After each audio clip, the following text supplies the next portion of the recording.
the kids killed because There's I'm at the 4 final. Claire. I'm on the final chapter and I'm trying to get everyone killed, and it's not working out because only 2 are dead so far. Damn. I started the stream and just that conversation out of context is amazing. Whoopsie daisy. Building confirmed. Nice job. I try my best. Alright, so we're gonna do our top 20 favorite movies. You guys didn't put shows or anything on accident, right? Claire? Yes. You just did movies? No. Okay, just making sure. I did anime OVAs. Alright, sounds good. Alright, so Londi is not gonna make it today. Well, she might jump in, but she's not gonna do a list. And then Brian's gonna be late. If he's not gonna make it, then he sent me his list, but I haven't looked at it yet. Spoilers. How dare you? I mean, I can always look at it. I can always look at it right now. Spoil it! Spoil it! Spoil it! Alright, I'm gonna say straight up, these are not the best movies we've seen. These are our favorite movies. If we're gonna do best They're all- movies, then we obviously gotta put B movie at number 1. I've never seen the B movie. Wait, what? Wait! Checkmate! Checkmate! Checkmate. Plot twist. Alright, so next time we do a movie night, I already know what we're gonna do. Finish Jingle Bell. Not again. Again, we saw one movie.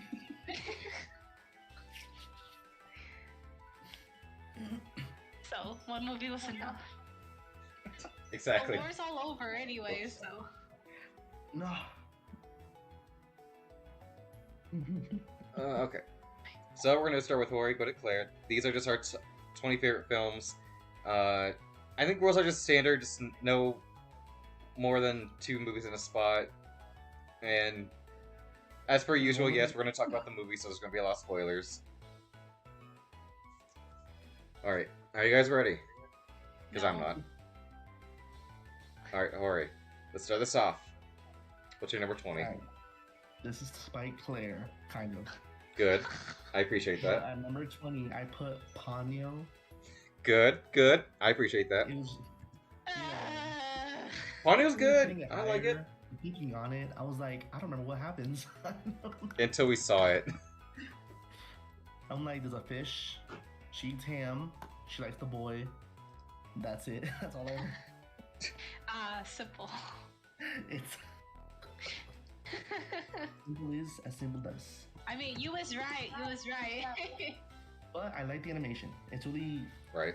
smooth for being old. It's only 2008. 2009. That's old.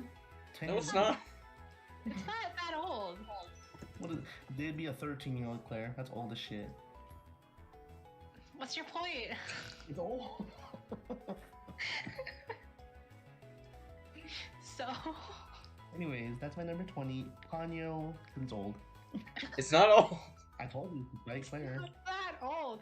It's not even spiting me. I don't like Ponyo, but I can kind of agree with it. You don't like Ponyo? It's not my favorite film from Ghibli, but I won't say it's not the worst movie. How fucking dare you? What do you want from me? Approval? Oh, 8. I thought it was 9. Either one. It's either one. It's probably in Japan. It came out 2008. It could be almost driving. I like this My neck movie. Can almost It's- drive. It's yeah, I got 2008.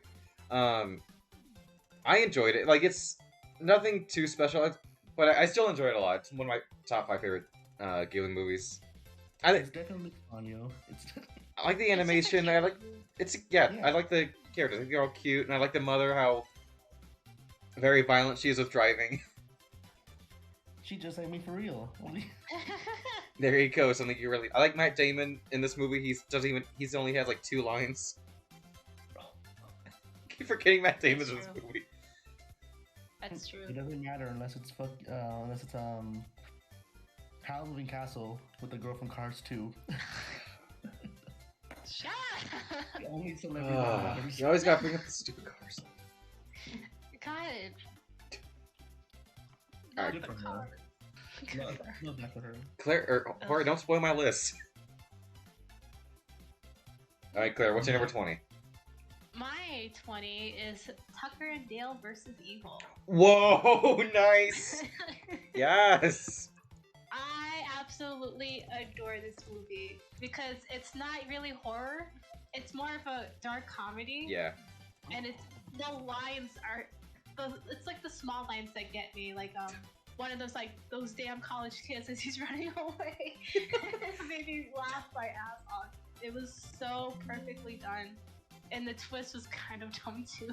But it's such a good movie. Definitely recommend it. I just Tucker like and Dale, the actual evil. They were planning a sequel, but that got scrapped. So. Oh, really? Yeah.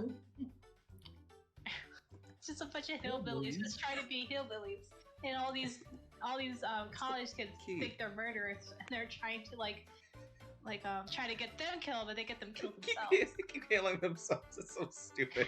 Is this on Dead Meat? If it's on Dead Meat, I'll watch the video. I don't think it is now. I watched it on Netflix, but I don't think they have it anymore. I haven't seen it on there now. Dead Meat. Kill Count. Oh. I'm gonna watch it. Not sponsored by Kill Count. Not sponsored. Those damn college kids. I like those resurgence of like early 2010 movies where it was just making fun of everything horror. This is definitely one of those. I like them. I love this movie. I love it so much. It's good. It's a good song. And normally I'm not into like bloody movies like these, but if it's done well, like in a comedy, then I really like it. Like Shaun of the Dead and all that. Yeah. Movies are great. Alright, so my number 20. You guys have most likely heard of this character. You might not have seen this movie, but I gotta put respect on RoboCop. I love the original so much. Oh, from the 80s? Yes, the old one. Oh. The new one was not the remake one. The new one was so bad. Oh, the new one was so bad. So, the director of this, he did a lot of movies, like late 80s, early 90s movies that, on paper, shouldn't, like, they're really gruesome and, like, kind of dark movies, but he does them in, like, a fun way. And, like, yeah, like, people are dying and, like, all these, like, bad things are happening, but you kind of just have fun with it. Not in, like, a funny, comedic way, but it's just, he does it, like, an enjoyable, to where it's, like, an enjoyable film to watch. And this is my personal favorite of his, because, like, what I like is, like, I like how this movie's structured. It's gonna sound weird. But, so the first third is like setting up the world, like, you know, it's a crime-filled Detroit, and you get this guy who's like a expert cop, and he gets blown to bits. He gets mixed up with the villains, and he just gets shot to death. And this was back in the 80s, where rated R meant something, where you see every bullet hit him, you see all of his body parts exploding, and then you get the origin, you get RoboCop, you see them building RoboCop. And then the second third is him going out and fighting crime. And then the last third is him, like, you know, defeating the villains and all that. Which, I like this because a lot of reboots, like Power Rangers or Mortal Kombat, stuff like that, they reboot, like, a character or, like, a team, and they spend, like, most of the movie training, and then getting to the end. And that's the problem that the reboot RoboCop had, was that we don't see him go out fighting crime. But in this one, it's like, yeah, we get the origin, and then we see him, like, go out fighting crime and, like, shooting people in the crotch and, like, saving a bunch of people. And it's so much fun. And then we get to the villains. So we get more of what we want out of these kind of films.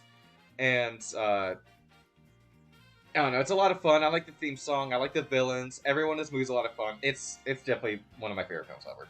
It's my number 20.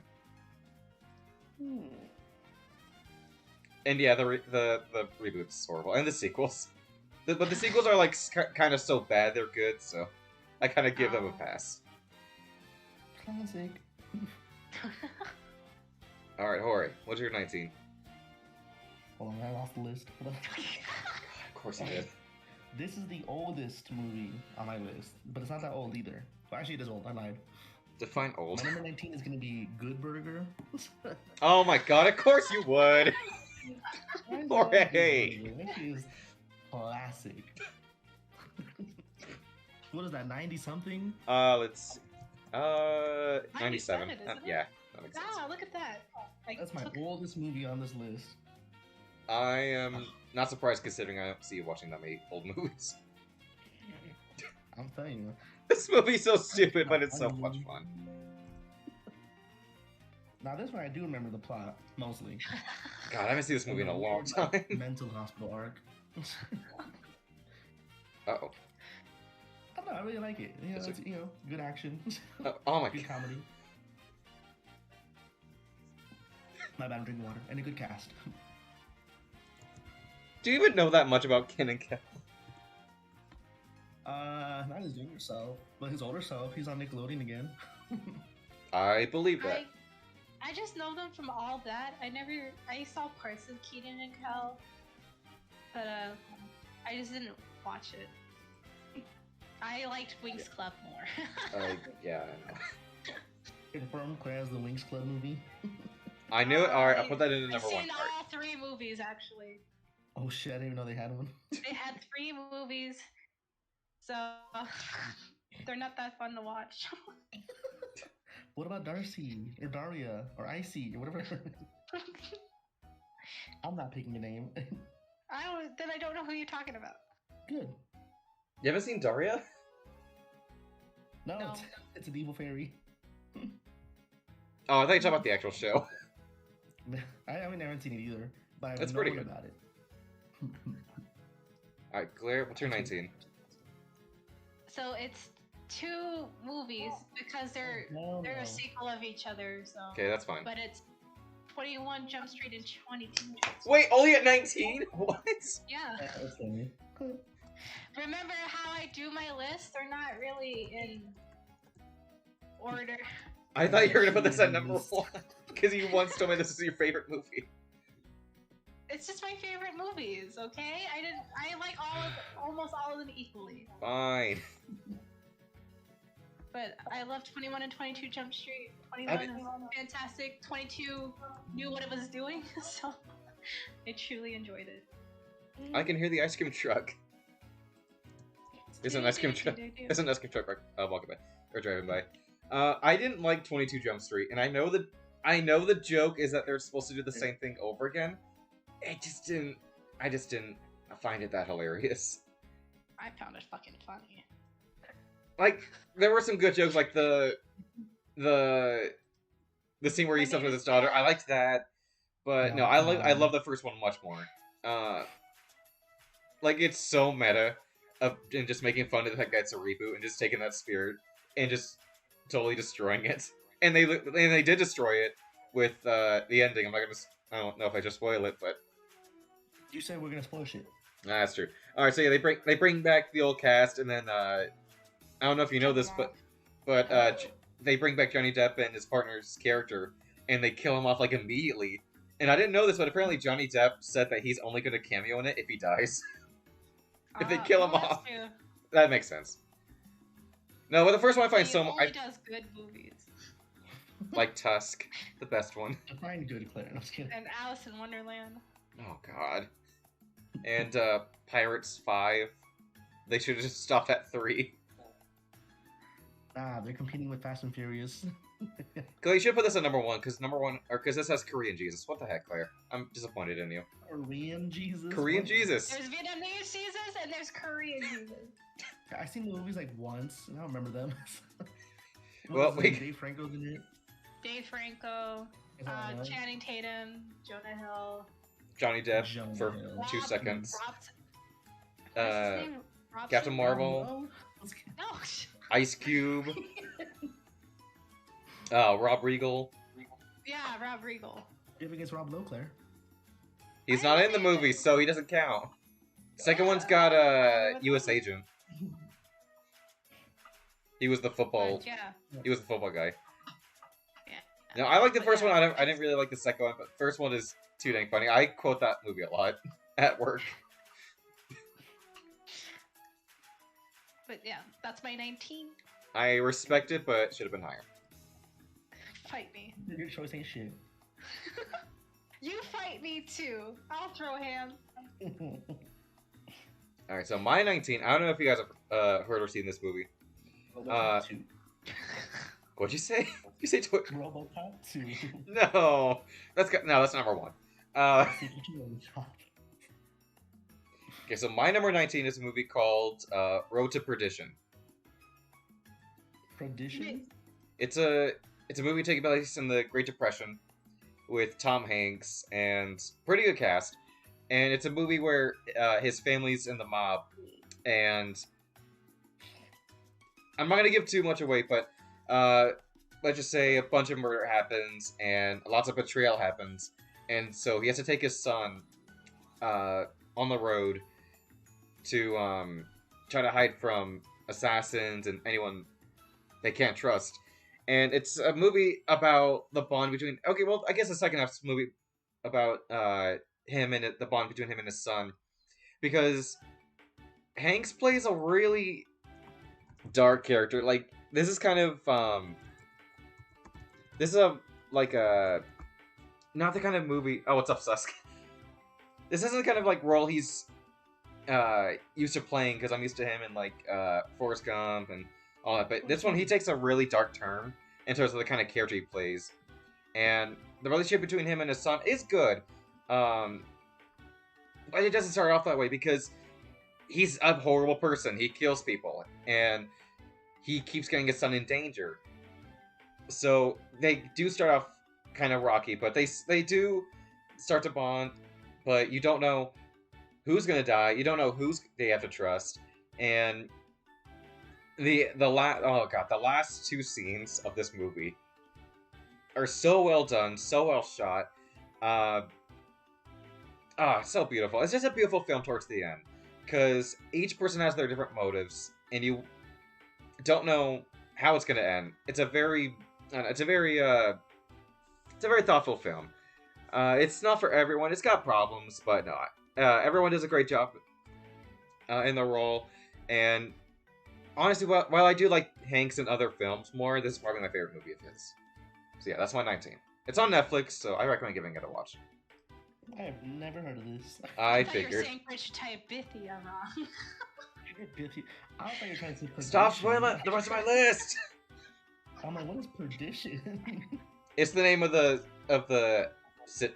road they have to get to, of like the literal like street they have to get to. Oh, Perdition Road. Yeah, Perdition. like that's where they're actually that's where they're actually the address they're actually going to. Perdition Trail.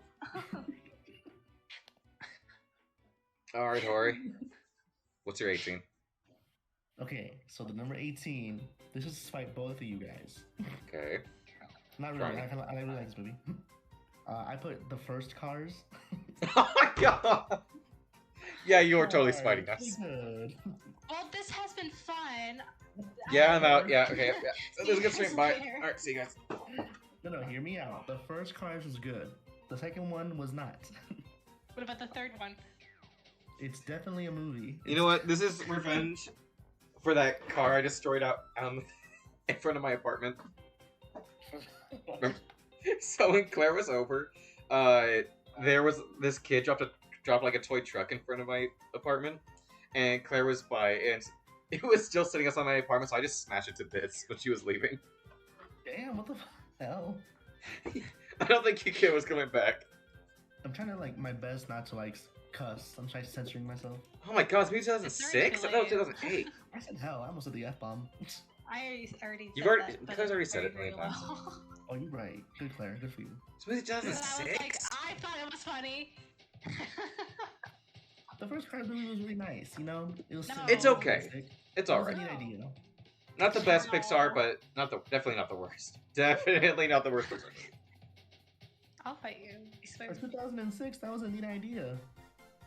But I mean, it's a never neat really idea, nice, but when so you're I don't coming know. off some like really good films like Ratatouille and Incredibles, it's like, actually, no, I think it's Ratatouille. It's like, You watch a rat cooking food, Ew. and anyone can cook. I'll put that on my top 20 least favorite.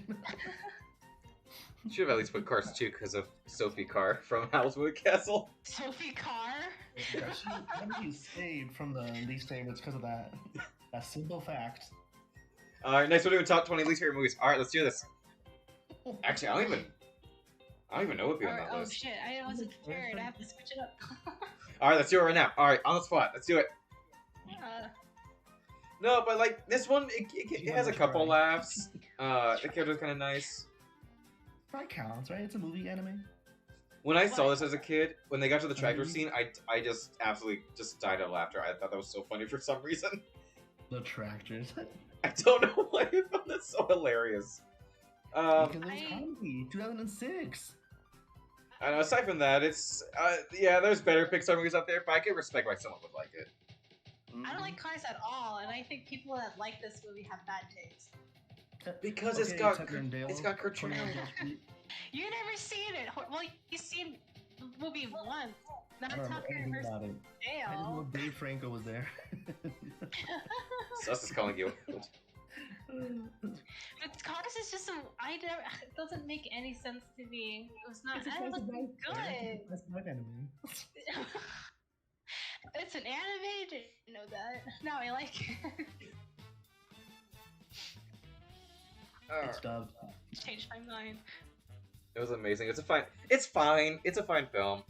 I didn't even want to see 2 and 3. I just skipped out on those entirely. That's why it's so low on the list. Number 18. So next is Cars 3. Okay, got it. I did enjoy the movie. It was enjoyable. Passing on the torch. All right, Claire, what's your 18? 23 Jump Street. They haven't made that I mean, yet. yes, they went up to like 35 in the end credits. Yeah. They just kept going. It was so funny because it was just making fun of the whole sequel. How thing. about, I'm pretty Flight sure Academy? They were planning a sequel, and then the company's like, "Give us another movie," and the director's like, "Okay." And he gave him like Wasn't 12. planning on it. But And they just had my Seth number- Rogen. Sorry, go ahead. Oh, it's alright. So my number 18 is Big Fish. Wow, really? Big Fish. I did not know you even liked that movie. Or even seen it. It's a good movie. I actually really liked it. It's probably one of Tim Burton's best in my opinion because it is weird. It does have that Tim Burton-esque to it, but it's not 2003? horror-esque, and it's actually more. like Tim Burton. Yeah, I like stuff from Tim Burton. All of his stuff, no. There's some crappy ones out there. There's some but pretty bad. Big Fish is actually one of his best, I would say. And I definitely recommend it if you want to have something more touchy. So yeah, I like Big Fish. It's not my personal favorite of his, but I still enjoy it fine. I don't even know my favorite. I actually don't even know my favorite Tim Burton movie. Probably, I guess Batman. I'm not sure. I like Nightmare Before Christmas, even though that's technically kind of sort of not really Tim Burton. Well, he didn't direct it, but no, this is a fine one. It's not my personal favorite one of his, but I think it's still a good one. He said your tastes are shit, Claire. I didn't say Well, check no, spot about hands Claire's later. taste. I I said it was a never good knew this. movie. Hands will be tossed. Toss whoopty hands. I have not heard this movie at all, so I don't know what to say about it. Well, Except I that definitely recommend it. That's a I good time. think it's on Netflix. I think it's on Netflix. I have no idea. I don't know. Alright, so my 18. This was originally in the top 5, but I thought about it and I was like, nah, I think I'm gonna put it lower. It's it kind of goes without saying, if you know me, yeah, it's The Matrix. Who? The Matrix. Wait, the first one? The first or one. all three? Just the first one. Oh, the- okay, Claire, big movie. This is an Or unpopular Florida Zip opinion. Which just came out. This is a super unpopular opinion. I actually like the second one. The third one's so bad. The third one's pretty bad. The new one, the fourth one was okay, but God, the original's so good. This is the one I enjoyed the most for sure. And for its time, like I don't know if it was the very first to do all these crazy film styles, like the cameras, the way they shot the camera, the Damn. I guess this influenced a lot of films. And I don't know if it was the first to use a lot of these techniques, but it did it in a fun way. And obviously the story is something we've seen before where it's like, oh, the world you live in isn't the real world, so we got to show you what the real world is. It's been done before, but the way it's done here is pretty cool. In the fact that they just go to the real world and they get all these crazy powers. They can basically just do anything. Oh, I haven't seen the movie either. So basically, in this movie, or in the Matrix, the Matrix is like the real world, like the way we see it, but it's just a computer-generated world, but the real one is just one where they have to overridden by machines, and they're just normal human beings. But when they program themselves into the Matrix, into the real world, they just get all these crazy powers. And I think there's some great fight scenes. I enjoy the dialogue. I enjoy the visuals. The last fight scene's so good. Oh man, and I do very much appreciate for influencing a lot of future films. And I know it's a cliche to just parody this film, because a lot of movies did the bullet dodging parody. But no, the first one's good, and the second one it's not as good. But I think it still had a very good action. And it's still an enjoyable time. The third one, third one's, I don't want to talk about it. Just think about the third one just makes me mad, because it's dumb, because the third one, it's so bad. And then you get to the last fight scene, which I absolutely love the last fight scene. But the fourth one was okay. I actually saw this during Christmas. I went to go see some family, and they put this on. All of them were asleep, and I was just watching this movie. So yeah, overall, Matrix kind of has its higher low points, but the first one, that's where it's at. I love the first one so much. I've seen the first one. I don't really remember much about it. I thought it was interesting. And then I saw the infamous bullet scene. I'm like, yeah! And you still quote it to this day. To the Matrix. Yeah. Yeah! Keanu's in Fortnite. Dodging bullets! No, it's John Wick. That's the same person. I don't know. Yeah, it's Keanu Yeah, it's Reeves. Keanu Reeves. And then I bought the rap in Fortnite. It's like a Matrix rap. Really good. It's like ones and zeros and they move. It's animated. It's really good. Ew. That doesn't... Sounds like a weird tie. Oh, it's like a rap for the weapons and stuff. And it's like green ones and zeros going up and down the gun and stuff. It's really... It looks nice. Okay. Okay. That's all I know about The Matrix. Well, you should watch it. Just the first one. Just watch the first one. I don't know. It's in the 90s. I like this. It's 1999, alright. Deal with it. It's actually pretty good for a 1999 movie. Like, the CGI is actually not that bad. Oh, crazy CGI. Well, because like they fly, they jump around, they do all these crazy martial arts moves. But no, it looks pretty good. The second one, a lot of people complain the second one looked horrible in terms of CGI, but it's like, that looks fine. I'm not one to really delve into like bad CGI unless it's really, really bad. If it's really bad, then I'll notice it. But if it's fine, it's like, I don't care. As long as it's fine if it looks bad, as long as it looks good. Like, as long as it looks, just okay enough. Interesting. I will not consider it. Alright, what's your 17, Ori? Okay. This is my only Pokemon movie because I don't really like all of them. Okay. So my 17 is the Arceus movie, The Jewel of Life. I don't think I saw this one.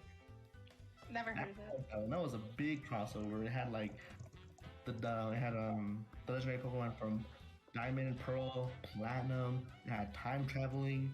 It had a crazy ass plot. I like the idea. It was a nice movie. I have not seen this one. I Really? saw the last one I saw was the Dark Red one. yeah, that's the last one I saw. I was thinking about that one, but I'm like, nah, I don't want to put it. That one made me cry. There was a death scene that made me cry. I was like, dang it. It would have been like its second choice for the movie, maybe like honorable, but I'm like, nah. When did this one come out? Let's see. Probably 2009. like That makes sense. 12? No, 2009.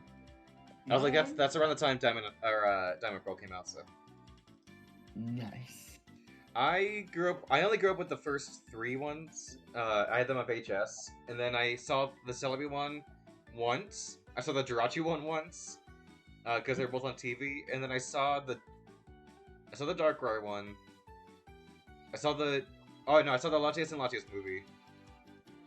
I saw the Lucario one, and I think that's it. I didn't really watch any of the later Pokemon movies except for the first 3. I only watch like the middle ones. I don't watch the new ones or the old ones. My favorite of the old ones is the one with Lugia, because like they had to like encounter all the different Lizard birds. They had to go all these different places. Which is dumb. Just I liked it. It was fun. And then I liked the Entei one. Entei. The Entei one's the big reason why Entei is my second favorite Pokemon. I loved that movie so much. That was the only time Unknown have actually been intimidating. Because nowadays they're seen as just fodder, but back then I was like, oh geez, that must be a big deal, and then I played the games, I was like, oh, never mind. It's just alphabet soup. It's soup. Soup. Good soup. Alright, Claire, what's your 17? So this is a weird choice. I mean, I don't know why I like this movie. It's not good, but I just keep watching it. It's probably for nostalgia wise, maybe, but I don't know. I like it. I watch it time to time. It's a mess, but it's not bad. Well, it is bad, but I don't know. I like it though. It's called The Trumpet of the Swan. With Jason Alexander. I remember watching the movie in theaters. I saw it on some weird disc my dad bought when he was in Iraq, and I just liked it. It was like, so what he bought was kind of like a bundle of movies that they put in on a couple of DVDs. They sent that here, and I watched some of them. That movie was on one of those discs, and I watched it a couple times because I really liked it. Now it's on Amazon Prime, from what I remember. And then I watched it again like not too long ago, and I was like, it's a weird movie because it's animated, but it's animated kind of poorly because the main character is a swan, and you watch him from he's a baby all the way to adulthood. But when he's a baby, they keep changing the size of him, so he's either bigger or smaller. So it's just like, I'm not sure how old is he. And then and the plot just goes on and on and on. But the overall plot of it is just this main swan character just wants to talk to his friends, his family, because he can't talk. He's mute. So he learns to write, he learns to play the trumpet. None of that works, so he just comes back, but he wins the girl of his dreams. It's a weird movie. They added a weird human kid that doesn't really do anything except introduce him to writing, but that was it. It's a strange movie, but I like it personally. I have not seen this movie since it came out, so I remember the bits and pieces you said. Like I kind of remember the story. I remember not really thinking much of it. I just remember Jason Alexander was the dad. I don't. Who's Jason Alexander? Seinfeld. Oh. Okay. Yep. He also did one of the gargoyles in Hunchback. He's probably in a lot of. No, I've not heard of. He's in a lot of just comedic voice roles. But no, I remember it as a kid. I remember watching it. I just don't remember it too much. I remember there was like a dream sequence where like the dad, I think he stole the trumpet, and then he had a dream where he was getting arrested and just got gunned down by the cops. I remember that. It's a weird movie, but I don't know why I like it so much, but it's there. Here it is. You can watch it if you want. If you're interested, curious, it's kind of like a good pastime movie. Interesting. But yeah, Yoshi. Well, speaking of good pastime movies, Claire, I know you don't like this one, but I'm putting it on the list anyway. I don't care what anyone says. It's My Neighbor Totoro. Slice of life? I was thinking it was gonna be Cars. I was like, not Stop spoiling my list. Anti-Claire. Cars is coming later. Anti-Claire.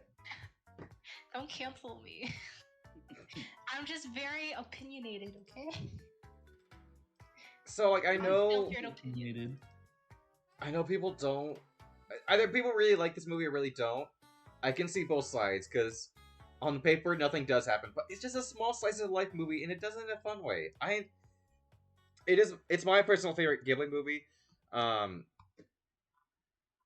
God, 90. Wait, I forgot. It's his favorite. It's a cute movie. It just didn't have any plot. In it. 1988? Really? Yeah, it's an old movie. I knew the dub obviously came 5 years later, but I didn't know it was 5 years prior. I thought it was early 90s. Wow. I'm for the lack of plot, so. I understand that. I really do. But I just like this family. I like Totoro. I like the scenes they have together. I like the environment.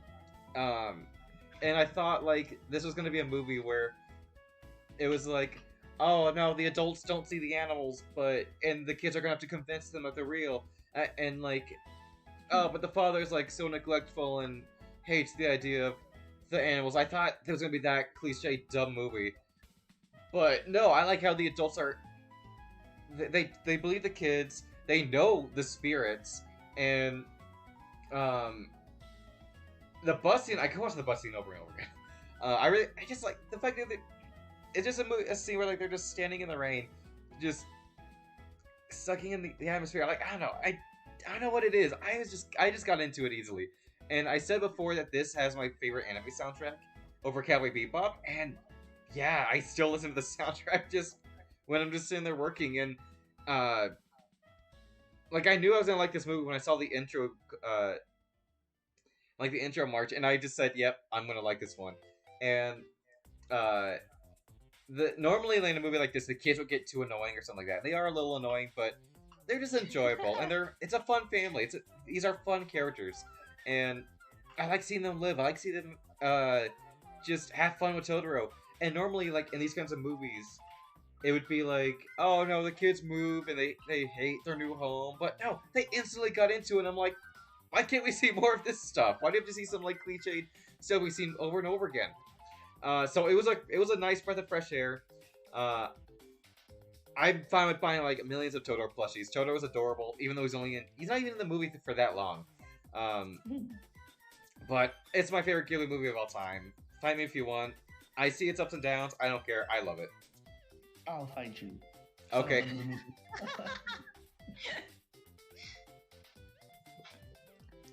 Yeah, it's a pretty movie, but it just wasn't for me. Like I want something to happen. I get that. I really do. It's not bad, but I understand the argument of quote unquote nothing happens. I get that, but to me that's not really the point. it's just a chill movie. Exactly. All right, Hori, what's your 16? Damn already. For 16. There's only 3 of us for now. Brian's gonna come later, probably. You're right. That's why it's going fast. My 16 is easy. I put Toy Story 4. Thank you, God. It was so. Question mark? I liked it. I really loved the animation, the plot, how they brought back Bo Peep for some reason. This is the ending. That was sad. The ending was pretty sad. People, I see a lot of people hate this movie. I loved it. I thought it was great. It's actually my favorite Toy Story movie. Like Toy Story 3 was not like the best ending for the series, I don't think. Cause like it was a good farewell ending. It was decent, but like that's the point of the toys. They pass on to a new kid, and that's their new adventure. So Toy Story 4, I think, was needed. Plus, it's Bonnie. She made Forky. That shit's funny. Forky was great. I'm trash. Claire every day. Me. That is true. Claire is Forky confirmed. Is that my most recent movie? Let me see. One way to find out. Look at your list. I think it is. No, it's not. It's not. Is it? Oh, came out 2 I can't years count. ago? Yes. 3. Wow, it's that old now? I remember Yeah, watching I this. think it's old. I was just gonna ignore this one, and then I was like, you know, I'm just gonna watch it. I grew up on the first two Toy Story movies. I didn't like the first one, even as a kid. To this day I don't like the first one. Animation was god awful. Nope, it's horror. It's the first CGI film ever, the very It was first. still not So good. obviously it's gonna look pretty bad. That aged terribly. The dog. Oh god, the dog and the humans. Fun fact: all of the kids, all of them, are the same model. They're all Andy. Yes. Every kid's Andy. Every kid in this movie is Andy. No, I like the second one. I think the second one was a huge improvement. The third one I've only seen once, and that was when it came out. And I only saw it because the school I was at played it, and I thought it was good. Not my favorite, but still really good. I was gonna skip this one, but I went to go see it with someone, and I had a good time. And I liked the visuals. I liked the story. I didn't like how it kind of ignored everyone except for Woody and Bo Peep. Like, there's no reason for the other characters to be there. But I thought it was... Well, I mean, they focus a lot on the new characters, which is fine, but Toy Story 2 did that. And had a good balance of all the characters. This one didn't, but it was still enjoyable because I liked these new characters, and I liked the ending a lot. And it's got Keanu Reeves as a Canadian stunt motorcyclist, so... I like the first three movies. I thought 4 was unnecessary because I thought 3 kind of just tied everything together. Like, right. They got passed on, they have a new kid, and they're gonna live happily ever after. And then Toy Story 4 kind of like pretty much dropped that promise of Toy Story. That is 3. true, and I get And that they were, argument. Like, half its past. Yeah. What do you mean? I get that argument, but that doesn't mean it's a bad movie. I think it's a good movie, but it kind of does ruin the fact that I'm not saying it's a bad movie. It's not bad, but No, I'm it talking about- kind of just kind of changes the whole point of Toy Story 3 because this wasn't too long after Andy gave Bonnie the toys, and she's still like what, the same age, yeah. or at least a year older or so, and then she just drops off these toys. Like continuation wise. This came out I think it came out like 8 years, Continuation. 8 or 9 years of Yeah, 3. it's probably like a few months actually. Yeah, and she just dropped the promise, and she just kind of Yeah. just like does her Oh, own she's a thing. kid. Like she's not gonna know any better. She's like 4. Yeah, I'm not talking about you, I'm talking about the She's entire 5 internet. Like, the now. internet just says like this is unnecessary, and I think they're making a 5. It's like yeah, they kind of gotta stop. I don't know. Depending on the plot of the 5th one, if they do make one, I think they are depending making on that that, one. Yeah. it'll make or break it. I don't know. But if it's as beautifully animated as the 4th one, then it's welcomed. All right, and was Kay and Peele the bunnies and the duck? I think so. I like them. I think it was them. They were just murderous as heck. I like them. I love them. I love them. When they're growing up on the granny. Oh my goodness. So, like, I think the reason a lot of people liked the ending of 3 is because it was, like, the same age. Like, people were kind of the same age as Andy, and they grew up into that right age. And they, so they were, like, around the age Andy was at the end of the 3rd one. So it's like, you know, it kind of a thing we all have to deal with. We have to say goodbye to our childhoods. And I think 3 did a good job with that. Yeah, I don't understand that logic. I like the 4th one. Like,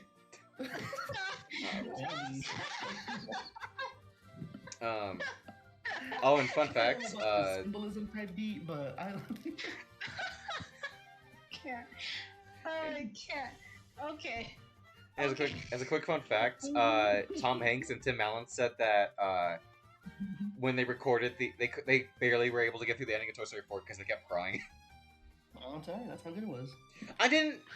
Okay, so the ending with the little girl, that was super sad. The one after that, I was like, it's sad, but not enough to get me crying. Oh, and speaking of that, there's no villain. I like that. The little doll, she was. I mean, redeemed and kind stuff. of villain-esque, but not pure evil. Yeah, but she was redeemed. She wasn't pure That evil, was so it's sweet. like, yeah, she had a good motive. Benson was cool, you know. No, this is my personal favorite Toy Story movie, so Jorge, I respect it. Good job. I'm proud of you. Saying. We agreed on something. I am the odd one out. Oh, wow. Alright, Claire, what's your 16? So this is another double feature. Another one. It's Scary Movie 3 and 4. Oh. Wait, not the first one. Not the first one, not the second one. It's 3 and 4. Of course you would. I know how much you like to reference and quote these Grudge. movies. I think the fourth one's The Grudge. No, the fourth one is like it's like War of the Worlds. I think 3 was the. I've only seen 1 and 3. I don't remember. War of the Worlds. They all come together, okay? They all come together. I think. But I love 3 and 4. I rewatch them all the time. It's funny. I just love it. It's just a fun time. Brenda will always be my favorite character. Oh, what I do. Would you know how close to Flockhart? This girl is wrecking up your floor. Bitch messing up your carpet. But like, oh my god, I think when. Yeah. Well, 3 is The Ring. And Yeah. the next one's The Grudge. Okay. Oh yeah. Yeah, I love 3. I love 4. I love both of them so much. They're something I always go to when I want to have a good time. I mean, like, they're dumb movies, but they know it. They embrace it. They don't care, and it's still Exactly. funny. It's still a very funny movie. The third one. Unless you watch Scary Movie 5, and that one's just awful. It's not very good. I forgot there even Has was a nobody 5. on. Nobody from the original cast. They replace almost everybody. The main guy is from 3, actually. But If there's no Brenda or Cindy, I'm out. no, well, it's not a bad idea because I'm pretty sure Anna Faris doesn't want to do the whole character again, which is fine. I know, but it's time for a new generation, I guess. But with 5, the plot wasn't very good. A lot of the parody parts of it didn't really connect very well, and it just wasn't very good. Like a bad Family Guy episode. Yeah. Yeah. Yeah. Pretty much, yeah. I mean, like the one going. You mean the one right there, the one right next to me. That is a crossover people want, but I don't know how they feel about it. I've only seen the first and third one. I don't really. I remember the only things I remember in the third one was just Charlie Sheen and the Signs parodies. The fourth one's decent. You should watch it. And then God, I don't even remember the first one that much. I remember liking them fine. Because I know they're dumb, stupid movies, but no, they're good, chill, just relaxing, funny movies. Okay, my 16. You guys saw this coming. You know it's one of my favorites. It's James Cameron's Avatar. Oh, Gosh. okay. And because it has the name, I gotta make the joke. All right, Last Airbender, the Shyamalan movie's #1. All right. All right, gotta make that joke once. All right, got it out of the way. Now the thing about this one is I was not really looking forward to it. I didn't know anything about it, but me and my family went to go see it, and I came out of the theater and I was like, yeah, absolutely love that. And I was surprised to see a lot of people didn't like it, and a lot of people, or that I knew, and You didn't like it? because the reason is that it's very unoriginal in terms of the story, and a lot of people's issues with this movie is the story, and I get that. It's Pocahontas, Dances with Wolves, one person from a group has to go to another group, and they have to learn their ways, and then they learn that new group is more important than the one they originally. And it's like, we've seen that before, and I understand that people didn't like it in terms of that. But the thing I like about this one is that instead of it being like a real life culture, like in Pocahontas and all that, is that it's an alien species that we don't know about. Like, we're actually learning about this new alien race, and Christopher Columbus be like. right. So it's like instead of learning history and stuff we already know about, I like this environment. I like these people, and I like these characters. I liked the planet, and it all looked great. And obviously, the thing that people like the most about this movie are the visuals, and this movie still to this day looks incredible. And the big reason that this stuck with me for a long time to this very day is that this was like 2009 was like kind of the turning point in my life when like I started learning more about the world, the more I started getting into film, and this was one that was like a big had like a big impact on me in terms of like how I look at movies. So this and the first two Iron Man movies, those were like huge eye-catching movies for me because at that point in time I had not seen a movie like Iron Man. That blew my mind. So I very much appreciate this movie. And like I said, it's got problems. It's not perfect, but I very much appreciate this movie. I'm very much looking forward to the sequel, even though it involves water. And you know how much I don't like water. Wow. I'm gonna be scared for the rest of the movie. But no, I like it. I really much like this one. And even if people don't like it, they appreciate like the visuals, the and the alien race and all that. But their big issue is the story, and that's pretty much the big reason why no one likes, or why I don't see that many people liking this one. But I really like it. I like it. A brown person knows I like aliens.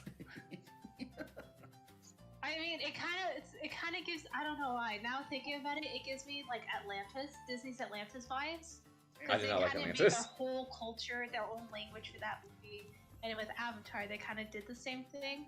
So it kind of gives me that feels. But I do like Avatar. I thought it was a good film. I did leave towards the end of the movie because I got tired. But I like the rest of it. It became all warfare, and I don't like war movies all that much, so I was just like, oh, great, war, bye. Yeah. I dipped. Yay, violence. I love war, not really.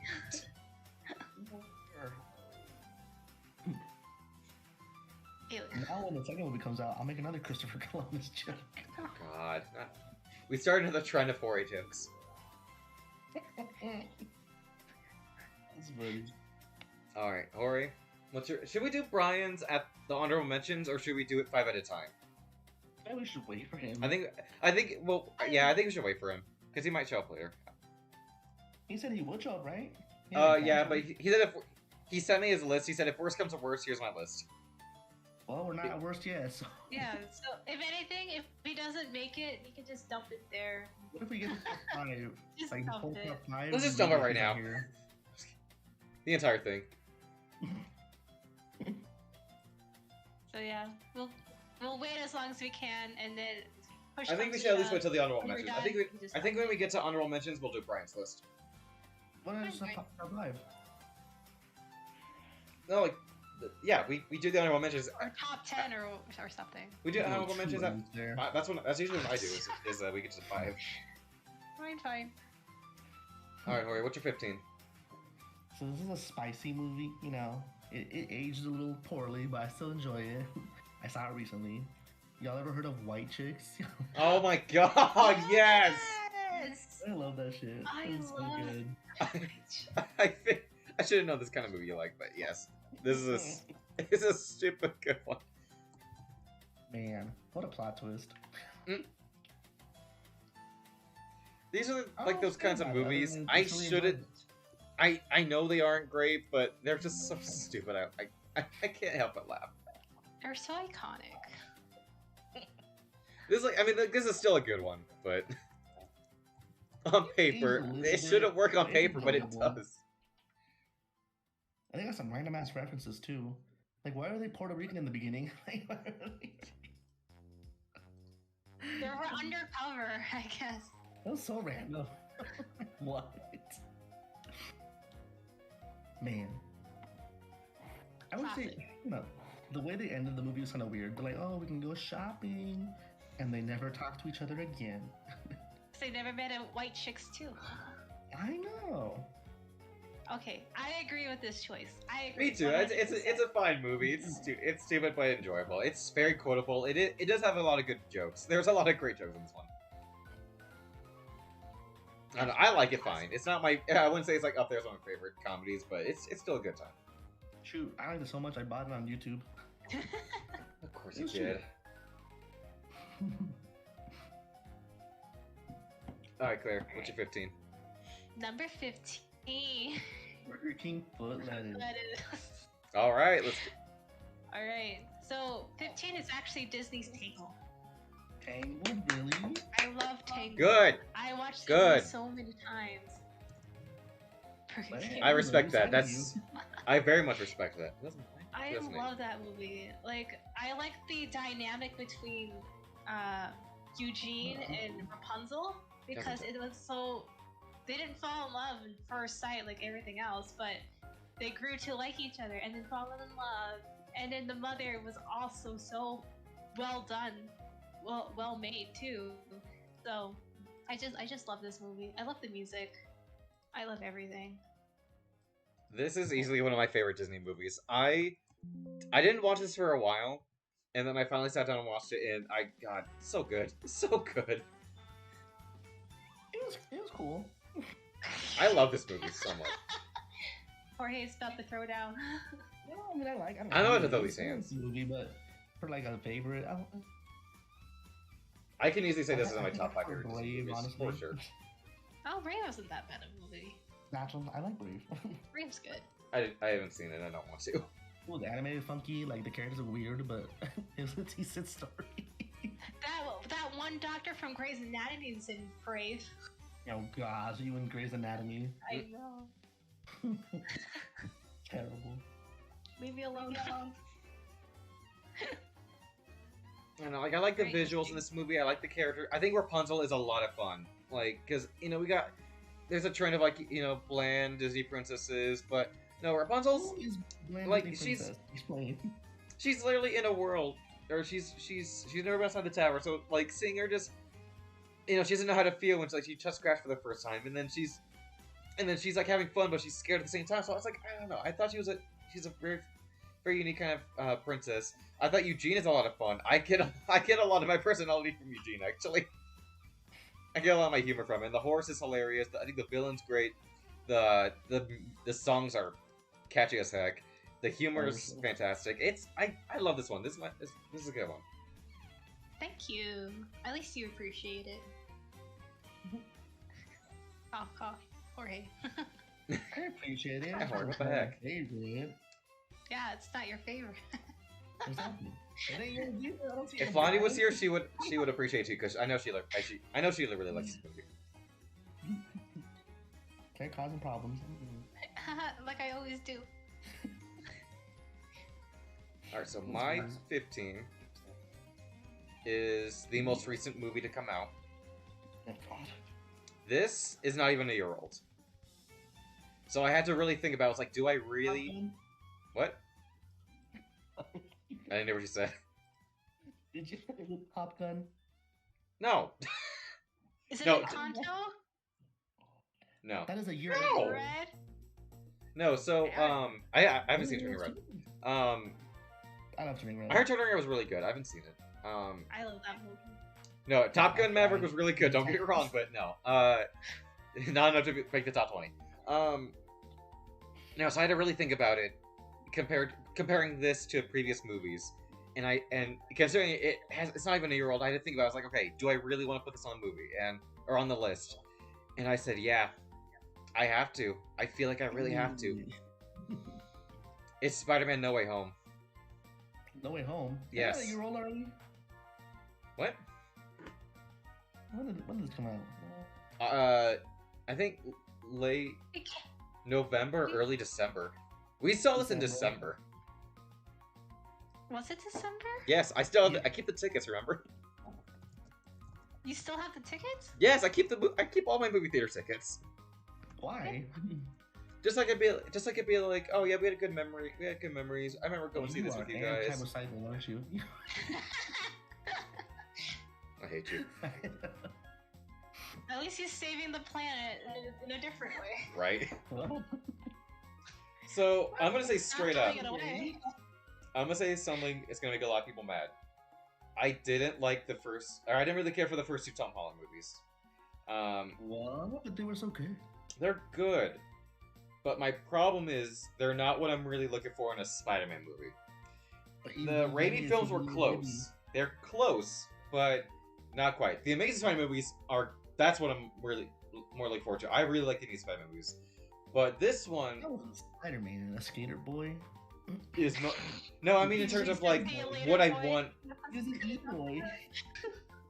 Not really what I want from Spider-Man himself, like as a character, because Garfield is still my favorite Spider-Man. And Holland is a great Spider-Man. Don't get me wrong, but like, you know, seeing him in high school and kind of dealing with like high school problems and like, you know, impressing Iron Man, it's like it's fine, but not what I really want to see Spider-Man doing. When I saw the trailer, I expected Spider-Man and Iron Man go fighting crap. We got none of that, and Spider-Man's a bitch. pretty much. No. And then the second one was good, but once again, is not what I'm looking for in a Spider-Man movie. Not what I want to see Spider-Man doing until we see him fighting the villain. And like the last fight scene with him on the bridge in the second one was great. Like that's what I wanted. That's what I want for Spider-Man. And I feel like we got none of that for a while. This one is pretty much what I'm looking for. In terms of drama, in terms of story, in terms of what I want from Spider-Man, in terms of action, and because I grew up watching the old Sam Raimi movies, and I really liked the Garfield films, so this felt like a good celebration of the old movies, and it didn't feel forced. It didn't feel like, oh, we're just gonna throw fan service at you. It didn't feel like that. It felt just right. When it was fan servicey, it was funny. It was enjoyable. And okay, spoilers. Yeah, we get Holland, Garfield, and Maguire all in the same movie. And when we get them, it's not like tee hee ha ha funny or like action packed. It's emotional, and you know, we get old Spider-Man's teaching this new Spider-Man because they've gone through the same thing that this Spider-Man's gone through. And, you know, when it had to be funny, it was funny. When it had to be action-packed, it was great. When it had to be emotional, it had everything. It had everything I wanted from these kinds of movies. And the chemistry between all the characters I thought were great. I thought it was a well-written film. I actually got teary-eyed at the very end. And, yeah, like, once again, not the best action-oriented Spider-Man movie. I more liked Spider-Man 2 and the amazing Spider-Man films for that. But in terms of I wanted to Spider-Man to experience, what I wanted him to fight for, what I wanted him to fight, I thought I got the movie I've been wanting this entire time. And the other thing I like about this, I like him and MJ. I think that they're a great couple, and we didn't really get that with the first two because, you know, they're kind of building up to it. Now that we finally got it, it's a good relationship. Because the old Raimi movies had a horrible relationship. This one had a great one. And people have pointed out that Doctor Strange could have just kind of shown up and kind of just had no point. But he kind of learned about himself, too. He kind of learned more to appreciate Spider-Man. And what's kind of sad was that it's kind of like the thing that the Flash has to go through when he has to deal with these timelines, is that no one's going to remember this stuff, but there's going to be that one person that caused it that does remember it. So it's kind of sad that Holland and Strange are going to be the only ones to even experience this and remember all the bad things that they went through. So I can delve more into this, but no, I still really like it because this is what I'm really looking forward to Spider-Man. Because Spider-Man is one of my favorite superheroes, and I feel like this did the character justice and really felt like a good bring together of the previous films. So this is my favorite Spider-Man movie. Is it my favorite MCU movie? We'll have to see.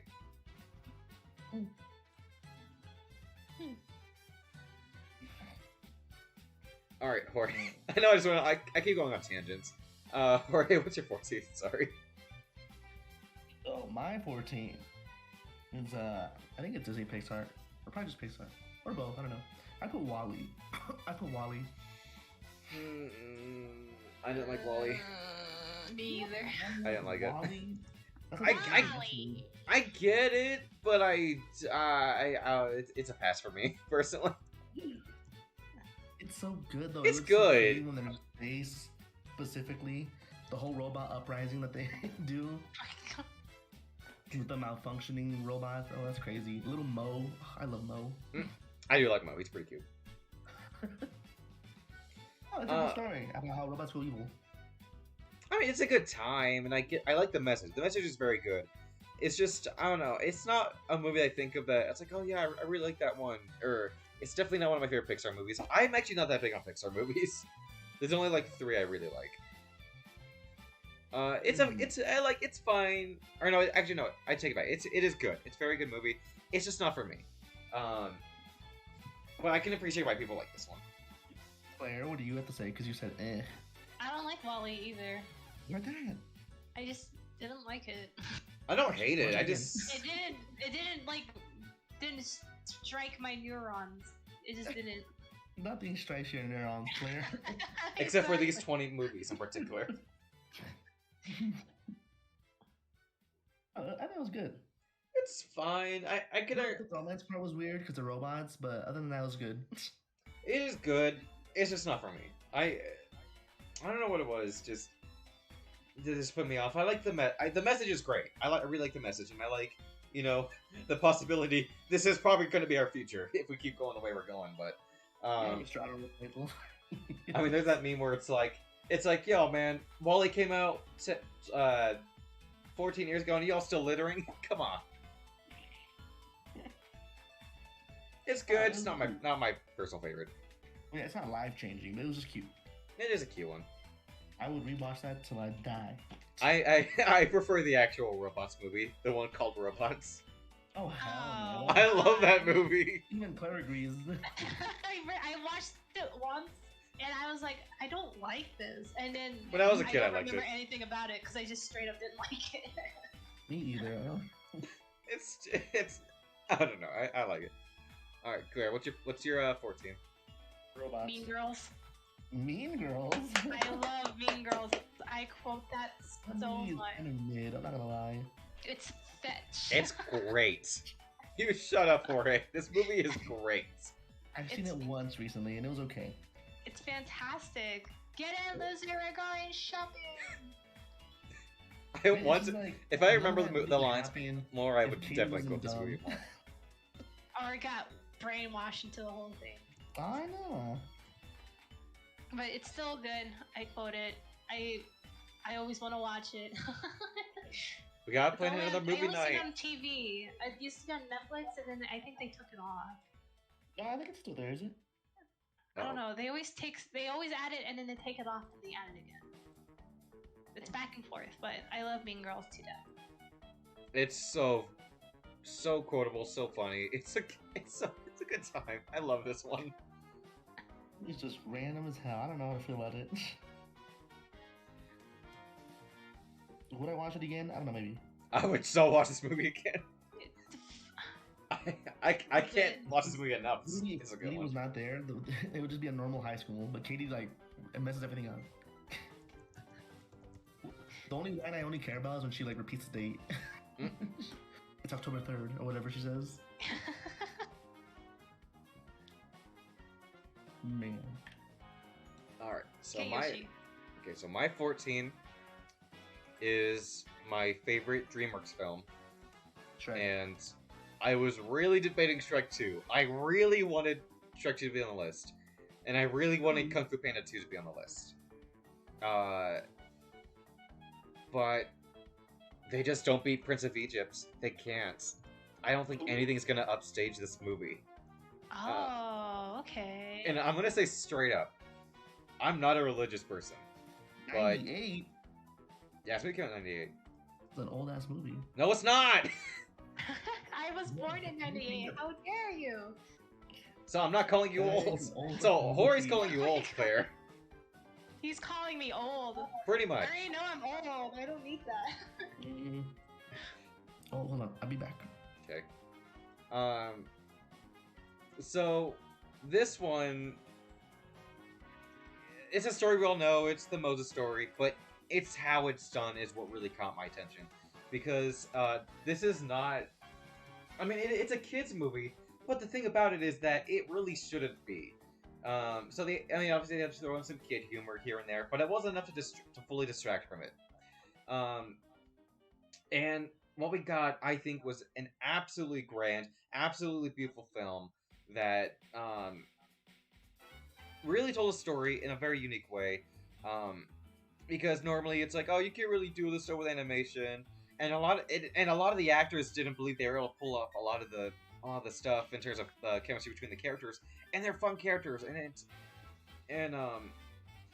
yeah, the songs, the vocal ones are hit or miss, but the instrumental music is amazing. The visuals, especially for its time, were, I don't know if I'd say groundbreaking in terms of like film in general, but to just a normal viewer, like, these are just insane colors and insane landscapes that I don't think a lot of movies nowadays really go for in terms of animation. I don't feel like they really go the edge in terms of how far they're willing to go, because this movie is just chock full of details, chock full of vibrant colors, and the chemistry between the main brothers, the hero and the villain, I think is fantastic. And the old 60s or 50s Ten Commandments is great, don't get me wrong, but I'll watch this any day. It's great. I think in terms of an animation classic, and yeah, it didn't change anything in terms of like in terms of animation films. That was more Lion King, and I like Lion King a lot, but God, this movie is just so this movie is too good. This movie is too good. I can't even put into words just how much I really appreciate this movie in terms of a 2D animated film. I really haven't seen it, but I always wanted to watch it. Like I said, I'm not a religious person. I don't really care. But I really want to watch it. But that doesn't mean it's me. Oh, go ahead. No, yeah, because I'm not religious either, but I always wanted to see that movie because it just looks really interesting to watch. So like but I don't even know where it's available now. I watched it on Netflix, but they think it took it down.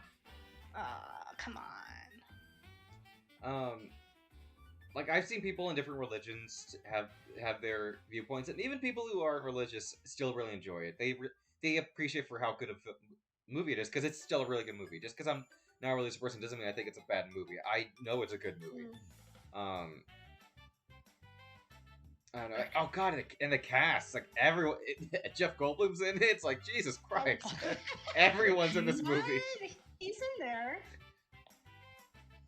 Oh, yeah, dude. Everyone. This movie had a lot. It had Steve Martin, Martin Short.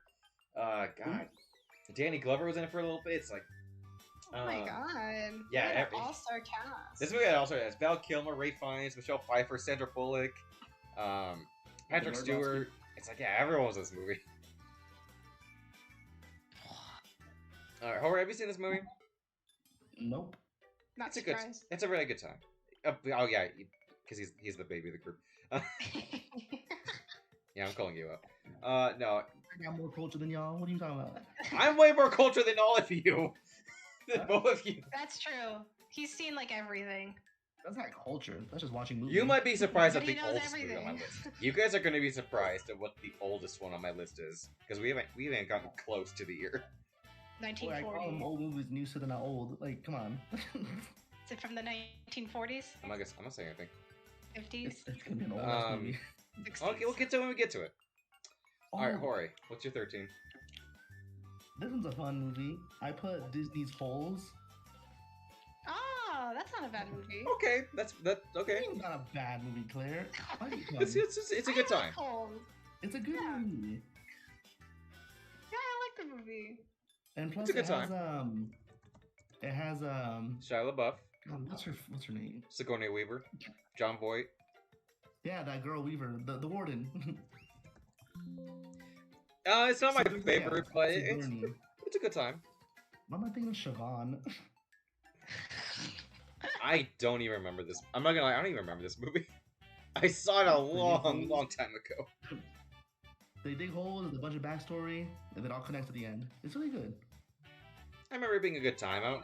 I wouldn't say it's up there as one of my favorite Disney movies, for sure. It's a rare Disney movie that's actually good with live action. Right. What? Define. Like, a lot of live action Disney movies are not that great. Claire, we got country bears. We got Christopher Walken fighting the country bears. That is peak Disney live action, if you ask me. What movie was that? The Country Bears. I never seen I it. do not know what that I is. shouldn't like that Never heard movie, of but it. I do. I love that movie. Symphony or Oh my god, we gotta watch that. Oh god. I don't know. How old is it? 2002. 2002. That's old. That's You have not holes, old. which is 2003. You got Good Burger, 1997. So I don't want to hear it. Yes, but I've seen it before. Hypocrisy. They're classic. Oh my god. There's one movie I haven't seen before. Is there movies that you haven't seen before, Hori? Absolutely. Anything before 1997. Exactly. I'm gonna get the 2000s old too. Y'all just don't want to admit it. I was a baby. I wouldn't know. Alright, Claire, what's your number 12? Right, number 12. Oh, we're already on 13? Oh, sorry, that 13, sorry. confused me. 13. Okay. Yes. Sorry. 13 is this. It's actually a newer movie that came out a couple years ago. Last year I found It's her. It's called Booksmart. Booksmart. yeah. I don't remember this one. Library? It's about these two girls who they're super smart. They had straight A's. They're going to like big colleges. They never party or anything. But on the last day of school, they found out all their peers got into good schools while they were just messing around. So they decided to mess around before they leave for college. Oh my god. So it's like kind of like a buddy trip all over town to go find the big parties, and it's actually really good. It's actually really well done. Like I love the chemistry between the two friends. I like how they interact. My favorite character from that movie is called Gigi. She's a mess, and I totally love her. A mess. She's a mess. Oh, there's like whole compilations of her. Complications of her. Yeah, I've not heard of this, Claire. Is it like, was it in theaters? It for a little bit, yeah, but I think this came out when COVID happened. I think. Oh, I've seen this poster. wonder. I don't know anything about it. Yeah, I'll share you the some clip of Gigi. Oh, no, thank you, Claire. I'm good. No, No, you just watch it it's later. on Hulu. It's on Hulu. So if you're interested, Okay, maybe. it's on Hulu. Yeah. I don't have access to it, and not illegally like the Winx. I mean, there's 2 seasons of the Nickelodeon. Okay, Winx we Club can do this. I'm not doing Nickelodeon. We're not doing Nickelodeon. Hori is with They Good only have Burger. 6 episodes. All right, Yoshi, go crazy. Okay, I know. Obvious choice is obviously obvious. If you literally ask anyone what's their favorite movies, they're gonna bring this movie up. And I'm gonna say straight up, I think that 13, 12, and 9 are like some of 3 of the greatest films of all time. And I'm not exaggerating when I say that. And I think a lot of people will agree with me with them being very influential films. And they're definitely some of my favorites. So my number 13, and like I said, if you ask anyone, they're gonna bring this movie up. It's Back to the Future. Obvious choice, but I don't care. It's such a good movie. I've never seen it. I still haven't seen it. You guys really should. If you're into film making at all, it's a really good film. And even then, it's still a very enjoyable, fun comedy. And if you don't know what this is, it's Michael J. Fox playing Marty McFly, and 1985, and he's friends with Christopher Lloyd, who plays Doc Brown, and he gets sent back in time to 1955, and he ruins his parents' relationship, so he makes it so they never meet when he's in the past. So he has to get them back together. And the thing about this is that I'm not too big into time travel stuff, but this one, it doesn't really focus a lot on the science stuff. It doesn't. It does here and there. It explains, how the time travel works, and that's it. The rest of the movie is just them having fun in the 80s and then the 50s. And what I like is that you have a guy from the 80s, and this movie feels like a good time capsule. It feels like a good '80s movie, and it like throws like it throws like all the '80s stuff at you in the beginning, and then you go back in time, and it's this '80s guy having to be in the '50s, and you really feel like you're watching stuff from the '50s, and he has to bounce off like like what's popular in the future and then back then, because like he mentions stuff in the future and no one knows what he's talking about. And normally that stuff doesn't really work, but it does. It really does here, because like they do it in a clever way. They do it in a funny way. And oh god, the characters are just so memorable. Everyone knows the characters. Everyone who's seen these movies. Everyone knows the performances. And everyone knows the little details. This movie, it does time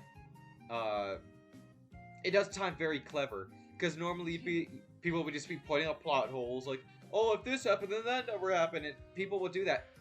But people don't care, because it's an enjoyable movie nonetheless. Like, is there plot holes? Yeah, but it's not stuff you care about. It's just nitpicks. And I'm gonna say straight up, I don't like Back to the Future 2. I really don't like that one. The third one I like. Wait, what'd you say?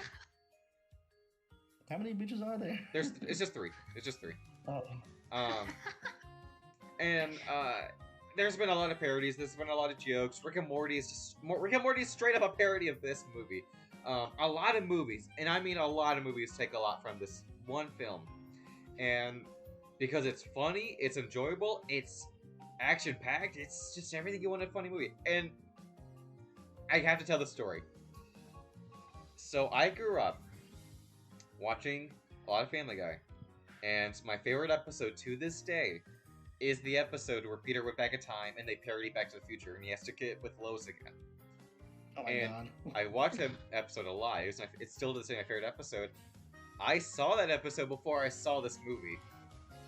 So instead of being like, oh yeah, this is a parody of Back to the Future, I was like, oh my god, that Family Guy episode is a parody of this movie. So, I don't know, if you want to look, if you watch it, and that's the good thing, is that if you watch it, there's a lot of good rewatchability, because then you'll notice, like, all these key details of, like, oh yeah, that's what this meant, that's what that meant, that's how this changed that. And there's so many details, so much to pick apart from this movie, but I'm just gonna leave it at that. It's a good time. It's a very good time. And a lot of people point out, it works as a standalone movie. It doesn't need sequels. That doesn't mean that they're unnecessary. It's just fine by itself. I don't like the second one that much. It's a unique idea. The third one's strange, but in a way for me it works. I like the third one, but you just can't beat the original. I love the original to death.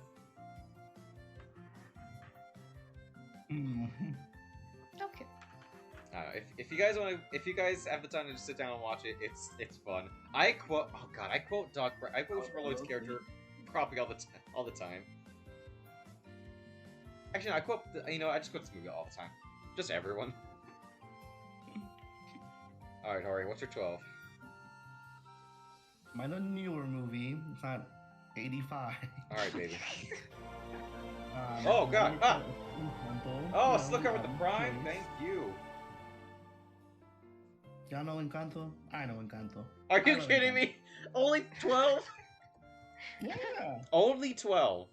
I like Encanto. I thought you were gonna put this higher. But this one was so cool. Wait, 2. They're Colombian. I've never seen that in like an anime movie like that from Disney. It's always like white people. So and plus, the movie is cute. The music was cute. I like the characters. I was not looking forward to this movie. I was like, whatever. But yeah, it's good. It's so good. I prefer Turning Red more, but I liked Encanto. Really? I really like the music. I mean, Turning Red has a different feel for me because I grew up. Because I'm Asian, I understand the whole dynamic, like the generational trauma aspect of it. So with Encanto, I mean, I actually really liked it. Abuela sucks. Absolute, thank you. But I do like Encanto. I like the movie, but Turning Red would be my preference. But Encanto's really good. You know how hard it is to get an older family member to admit they're wrong? I know. Right? Oh my god, right?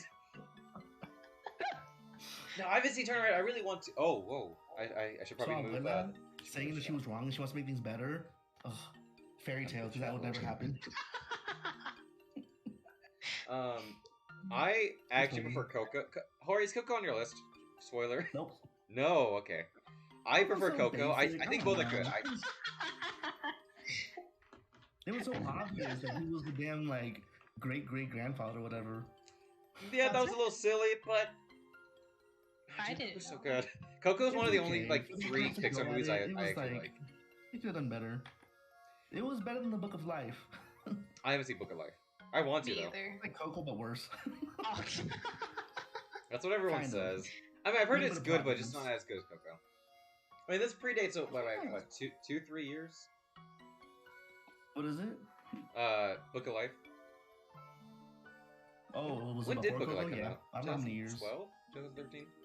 Coco was 2016, so about 3 years. I want to say 3 or 4 years. It's an enjoyable movie, but Coco, I prefer Coco, It's not a and Kanto's hype. still good. I like the family. I like the songs. I like the visual. Visually, this is a great film. Um, it was super short. I want a little bit more. I didn't. Okay. Um, I was gonna say like I only liked about half of the songs. Like I didn't like Surface Pressure. I didn't like the first one. I didn't like the second one. All the other ones I liked. All the other ones I liked. I felt like for Maribel, I thought her singing voice wasn't that strong. So when I was listening to "Waiting on a Miracle," I thought it could be a lot more powerful. I didn't feel like it was very punch, you know. It was a cute Yeah. idea, but But I love Maribel. She's precious. Surface Pressure, I love Surface. I didn't like Surface Pressure. It's just weird that everybody has like that Hispanic accent, and then she doesn't. like what happened? Like, yes, Mirabelle, it is I, your sister. Oh my Like god. what? Okay, that's a little. She was strong. That was she's literally the young. point of her character. Yeah, but she had no accent. She sounded white. She's... Wow. This is Colombian. Like, come on. Yeah, They're most they're of their deep actors talent. are Colombian. Yeah, they had the accent. Like they could roll their R's, but the older I forgot her name, Luisa, she could not roll her damn R's. She. I mean, my biggest problem with this was that we have to go through the same cliches. This one girl thinks something while everyone else has him, and then she knows something's gonna happen, but no one believes her. It's like we've seen that before, but here it's done pretty good because Mirabelle is a good protagonist. There are points that drag, like Bruno's tower was pretty. He could have cut that short. That was kind of nothing. What I don't like is that they stayed in the house for like 80% of the movie. They never It's a great like adventure. yeah, like when I saw the trailer, I thought like they were gonna go out on like adventure, but it's all in the house. It's like what? Forest for wildlife. Most of the action I saw in the trailer took place during the songs. I'm like, come on. I mean, but it's not an action movie or anything like that. It's a family friendly comedy. But I get it. It's got problems to me, but I still enjoyed it more than I thought I was going to. I didn't think I was going to like it that much, but I liked it. I kind of wish that Dolores and Camilo had their own song. I felt like that was kind of No, Yeah. then we get. I think that'd be a bit too much. Not National everyone singing. needed a song. Well, I mean, everyone got a song with the first one. That was kind of the point of the first one. Was like Well, showing everyone's it's not- power. introduction. That was their introduction. Exactly. But, I think that was enough. Luisa, what's the other sister's name? Isabella. Had their own songs. Bruno had a song dedicated to him. Funny. We don't talk about that one. But I kind of wish that Dolores and Camilo had their Yeah, at own. least Dolores. Camilla was okay. Dolores is great. I like Camilo. I wish there was more of him. I like Mariano. That's Maluma. Oh yes. I don't even remember the parents. Like I like the fact that this is a movie where it's like the parents might have a good influence, but I don't even remember. I like they didn't do anything. It was all about the other family, and I like that because we've seen like parent and son daughter chemistry done before, but this it was more just like siblings and like later family. We don't really get that in films, so I think that was a nice touch. I just like how the dad was afraid of the grandma too. Oh god, don't even talk about grandma. Everyone's I didn't afraid like of grandma. Abuela. Grandma was the worst. He was all like, "Yes, I will. Yes, we'll do it right away." And I He feel was- he like was a they good could guy. have done a bit more with the family's powers. Just a bit more. Like I don't know Like what it your is, tongue. but it's a Shut little. him up. I would like to see like I always like to see the animal kid a little more. I would like to see the Oh hell no! That animal kid just whispers lines. like the transformation guy. I liked him, but I feel like it could have been a bit more in terms of outside the songs. Like I get the point of them is like helping out the community, but I feel like I wanted a little bit more like visually, what we could have got in terms of powers. But no, what we got. Musical. No, I mean like a very like visually it's great. Like the bright lights, the Isabella's flowers. Like it all looks great. It looks unique. Mhm. It's not really one of my favorite Disney movies, but it's still a good one. I really like this one. Claire. Oh, my turn. It's it's Oh. actually Spirited Away. Wow, Yeah. I actually did not see that coming, but I very much You appreciate didn't? that. No, I didn't I because thought it would be because kind I of expected obvious, another one that may or may not come up. but We yeah, I like we might Spirited Away. get to. I I did love this not movie. not either. But it was enjoyable. I mean, Chiro is kind of. I kind of want to, or Sin, whatever. Sen? Sam. She's called Sin because they take her name. Remember? Sin or Sen? I never got Sin or that. Sin. Either. Who knows? My pronunciation's awful, so. Let me know. Let me what? But I mean, I didn't like Sin for like parts of the movie because I just kind of wanted to slap her. She was kind of annoying, but she kind of grows up a bit, which is great because I don't want her to be kind of that baby the entire time. But Yeah. I like the adventure. I do like the characters a lot.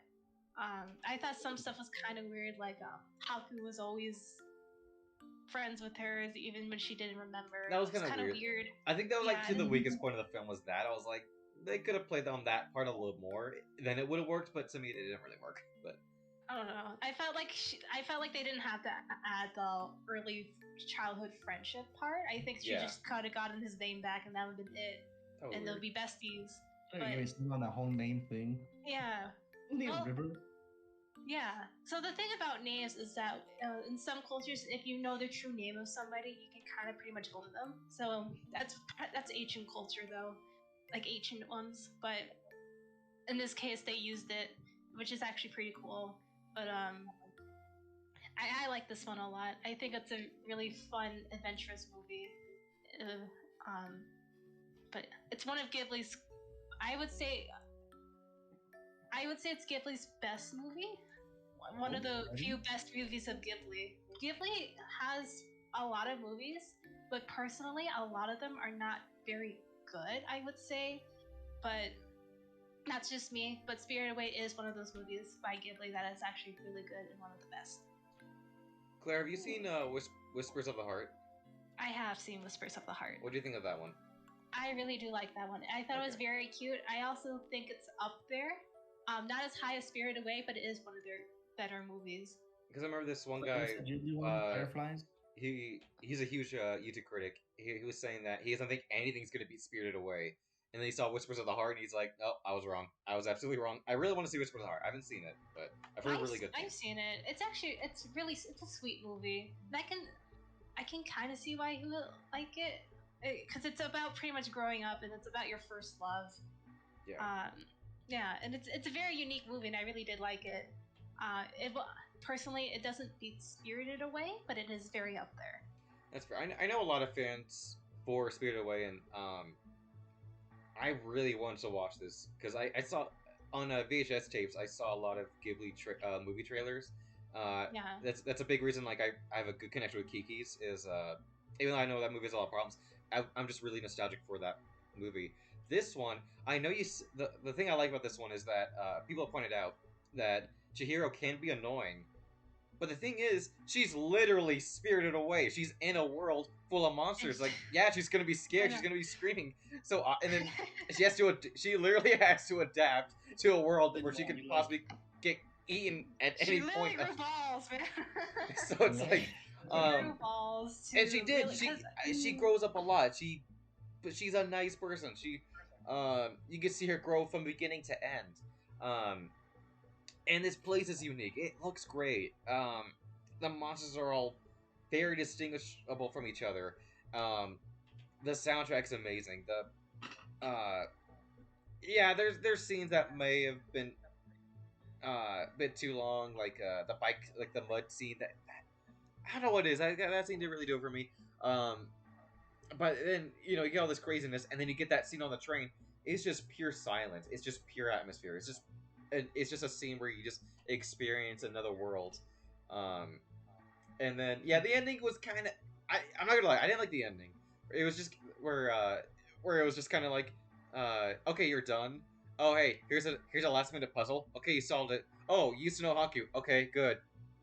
Bye. I didn't like that.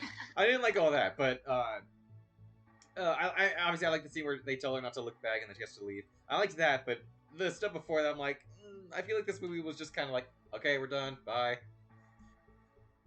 I kind of felt like it's more farewellish because more than likely she'll never return there, and more than likely we'll never meet Haku again. So I think the ending was. I liked the ending because it's kind of like it's probably going to be a one-time deal. No, because it kind of just came there on accident, really. But also the fact that more than likely they'll never return. No, that's all good. No, I'm saying like the last minute puzzle, the fact that they're like building up the other sister, and it's just like okay, they were just like okay, yeah, you're good. Oh, the sister. Like and then really like build much to that. And I feel like the stuff with Haku wasn't built up that great. I was like, it just kind of like, oh yeah, you did know me. It's like you never showed anything like that. So what? You said like one line foreshadowing that. I just felt like that. All that was kind of iffy, but I'm talking about the very very ending where like she's leaving. I thought that was great. I thought that was a good scene. Okay. Everything before that, everything between the train and the ending, I thought it was kind of iffy. But everything else before that, absolutely fantastic. Not my personal. I mean, we already see Totoro as my favorite Ghibli movie, but no, it's my third favorite Ghibli film. I really like this one. Yeah, I don't know much of this movie. Not gonna lie. It's good. It's really good. I definitely see why people say it's one of the best anime films of all time. I agree with that. Okay, my number 12 is I don't know if you guys have seen this one. My number 12 is my favorite Stephen King film. Oh goodness. It's The The Shining. Shawshank Redemption. The Mist. Oh. Now, You know what? I'm not surprised by it, but it's kind of not expected. yeah, I'm more what's it called? I'm actually more critical than movies than you might think. Like if I see a good movie, I know it's a very good movie. And I remember one night I just I was watching a couple movies like late at night, and this is one of them. And even before that, like I don't know, I just have a fun memory of just like going on a movie marathon and just watching this again. And if you don't know what this is, it's a movie about Tim Robbins' character who he gets convicted for murder and he's thrown into a prison called Shawshank. And they play on the idea that he might be that there's like that 1% chance that he is guilty. I don't like that. I think he is because they kind of make it obvious he's innocent. So this is a very different King movie because it's not horror. It's just him having to adapt to prison life, and it's about the people that have been in prison kind of fearing the outside world. The only element of horror or fear is like the fact that these guys that are newcomers don't want to go to jail because they don't know what they're going to experience, and and the opposite where the prisoners, some of them leave and they don't know how to adapt to the outside world because they literally spent decades upon decades behind bars in this one confinement. And Tim Robbins goes there, and he meets all these different people. Some of them are absolutely horrible. Some of them treat him nicely, but the thing about it is that these are not good people. These people have done bad things. Even Morgan Freeman's character, even though he's kind of sympathetic, he's not an innocent person. Even though he's the nicest one. And you see how much the going person has impacted these people. So I like their relationship. I like their dynamics. I like the situations they have to go through. I like how I'm not gonna spoil the ending, but the last 30 minutes. Bro, this is a spoiled stream. Yeah, I don't care. I'm not spoiling the last What do 30 you minutes. The last forget? 30 minutes could be its own movie. Like, oh my god, I could watch it over and over again.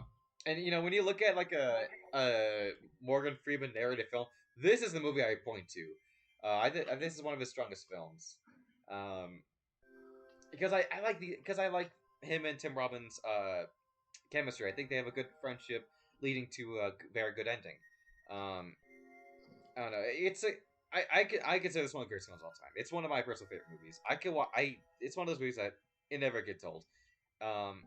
It's very heart pounding. It's very chilling. Like I said, it's not horror. It's more of just you don't know what's gonna happen to these characters, and that's kind of the only like horror element there. But it's not scary. But yeah, this is a very good one. It's a very interesting one. Like I said, if you're in a film, if anyone's in a film, they need to watch this. This is a must see. Even if you're not, I think you might have a good time. All right, so Hori, number 11, just missing the top 10. This is a funny one. I'm Okay. sure y'all have heard of it or seen it or both. But I put the Good Luck Charlie movie, the Christmas one. What? What?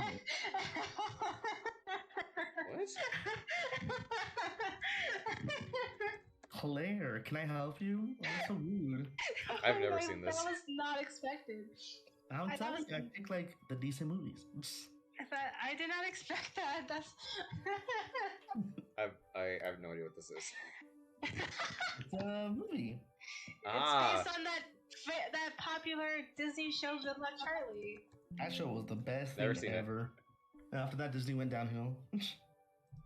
with I blame Claire. yeah, they What? they went downhill with Holes. Sorry. I mean nothing. Even though Holes I blame was Claire. before this. 2011. Oh, Eh, it is kind of old. I've heard of Good Luck Charlie. I don't know anything about it. That show was really good, actually. Like, it had, like, I don't know how to explain it, but, like, the way the show was, I guess, like, the plot, I guess. I don't know. The There's Christmas one was cool, too. Because you rarely see movies that, like, actually affect the show. Because movies are usually, like, one-off, like, non-canon things. But this one was canon, because Oh. they had another baby coming.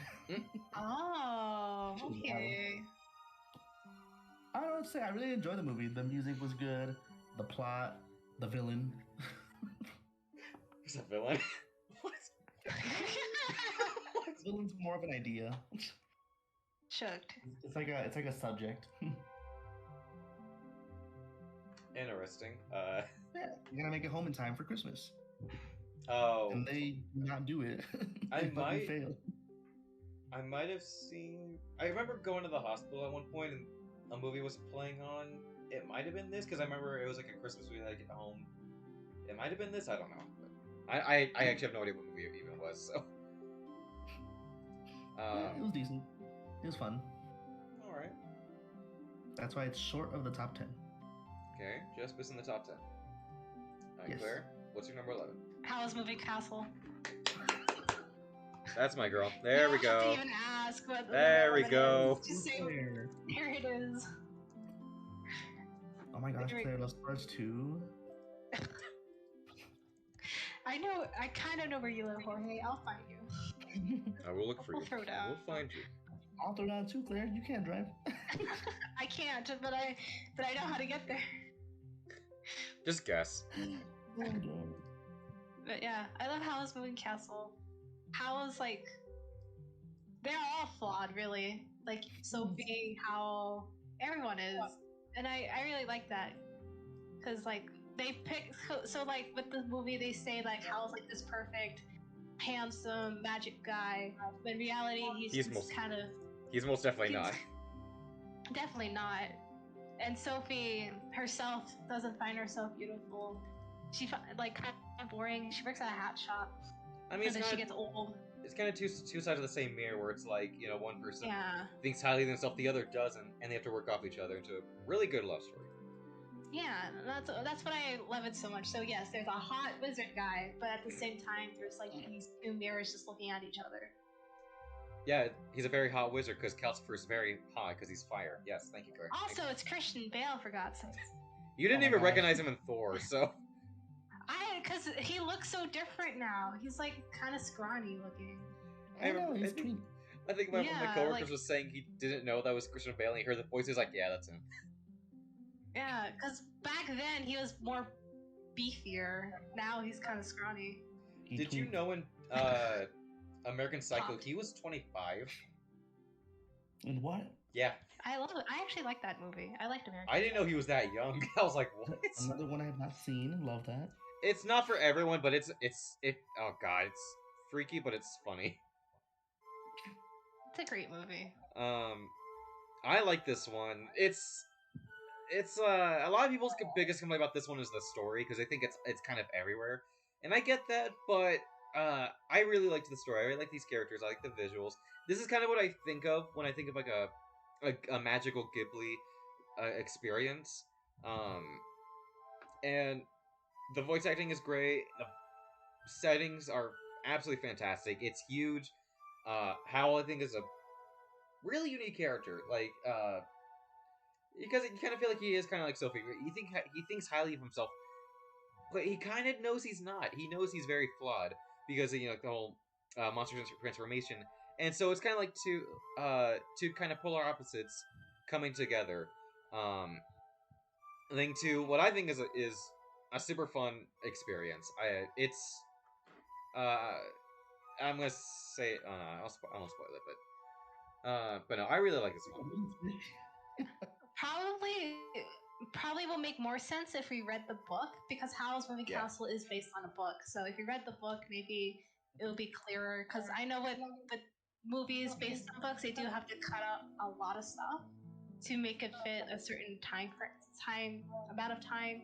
So Howl's Moving Castle might be more to it than what was given in the movie, but at the same time, I think the movie itself was pretty good.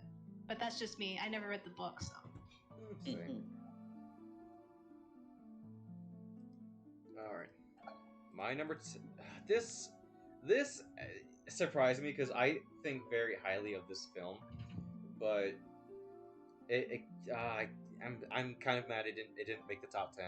But my number 11 is considered probably one of the greatest action movies of all time. Oh And gosh, here we go. Die Hard? no, and I thought that this franchise was just going to be a horror movie or a horror series, and the first one kind of is. And they get to this movie, which absolutely blew my mind. If you ever ask me what I think is one of the best movie sequels, I will always, no matter what, I will point to Terminator 2 Judgment Day. I will always point this out as one of the greatest sequels ever. And if you haven't seen them, it's about people from the future going back to Arnold Schwarzenegger plays this robot called the Terminator, and the first one, it's about him going back in time to kill the mother of the future resistance leader, Sarah Connor, and then her son John Connor. And the first one kind of plays like a horror movie because, like, you know, the future is like this wasted apocalypse where the machines win, and it was more kind of like a thrilling, or like a thriller kind of action movie. And the second one really raised the stakes. This one, came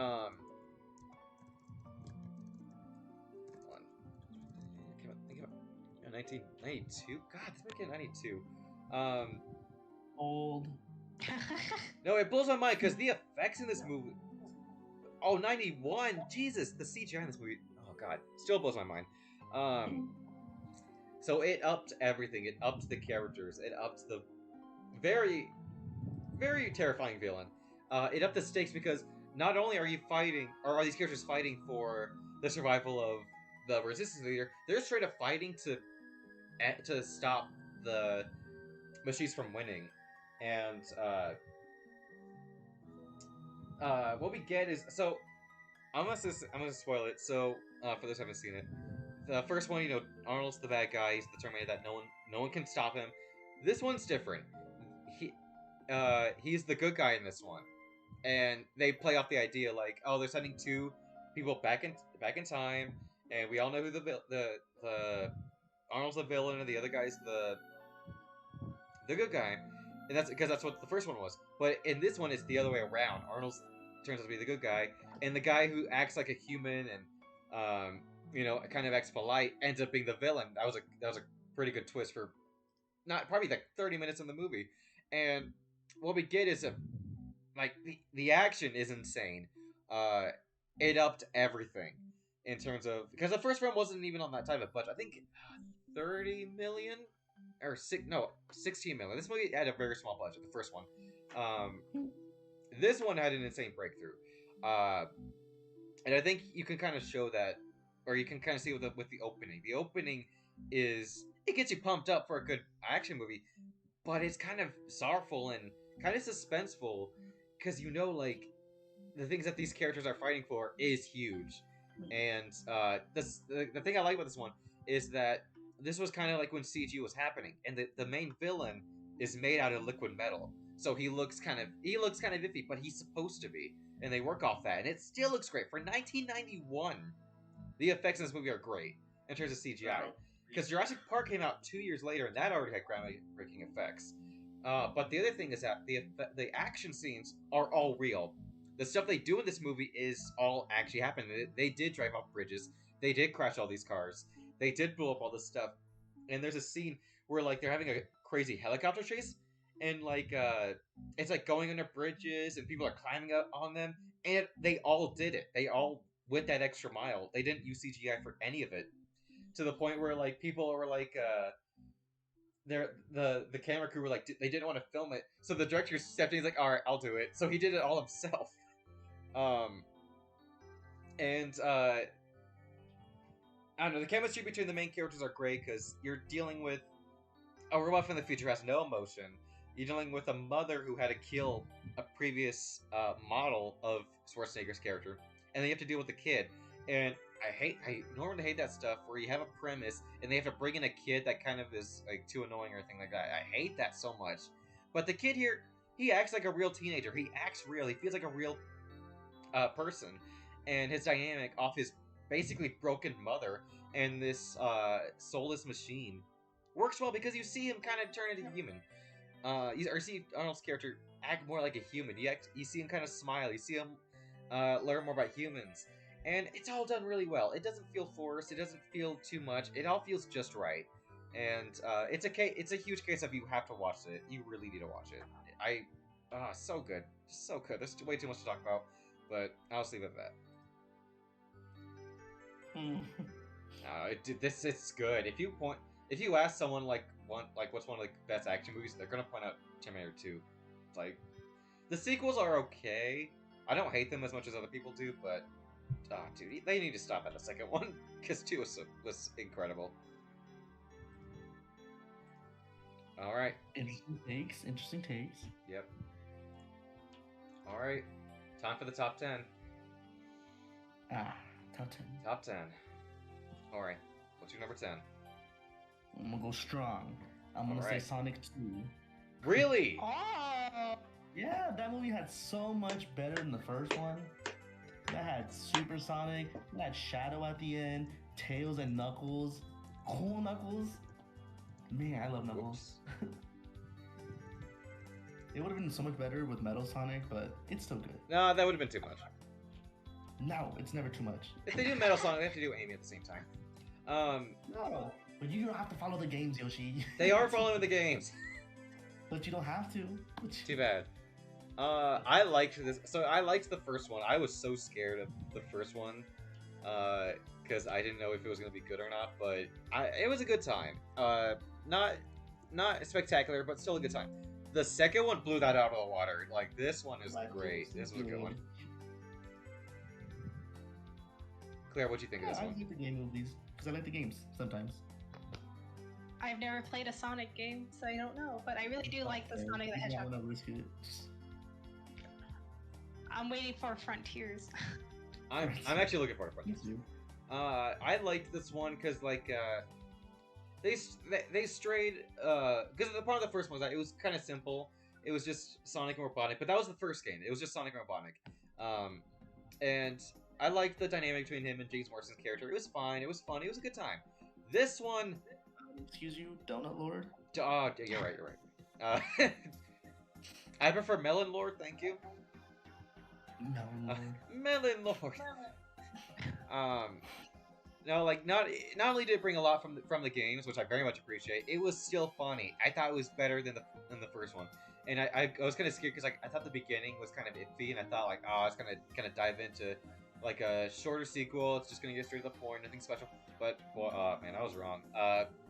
The only thing I didn't like was that there's a point where they get rid of Sonic and Tails, and it focuses on the sisters for like a good chunk of the movie. I'm like, it just feel like it was like what? Cool. It was fine, but it just kind of felt out of place. Never. Tika Sumpter deserves the world. No, they were all great. No, like I still like the humans, and a lot of people didn't really like the humans that much in the first movie, but I think they had a good ratio in this one because it was the main three and then the humans. The humans were still funny in this one. Are you an agent? Yes. I liked all that. And the action was great. The visuals were fantastic. I almost cried at the end because being a Sonic fan, this was what I've been waiting for my entire life, and to actually see it on the big screen, I said, this is just what I've been dreaming about. This is what I've been wanting this entire time.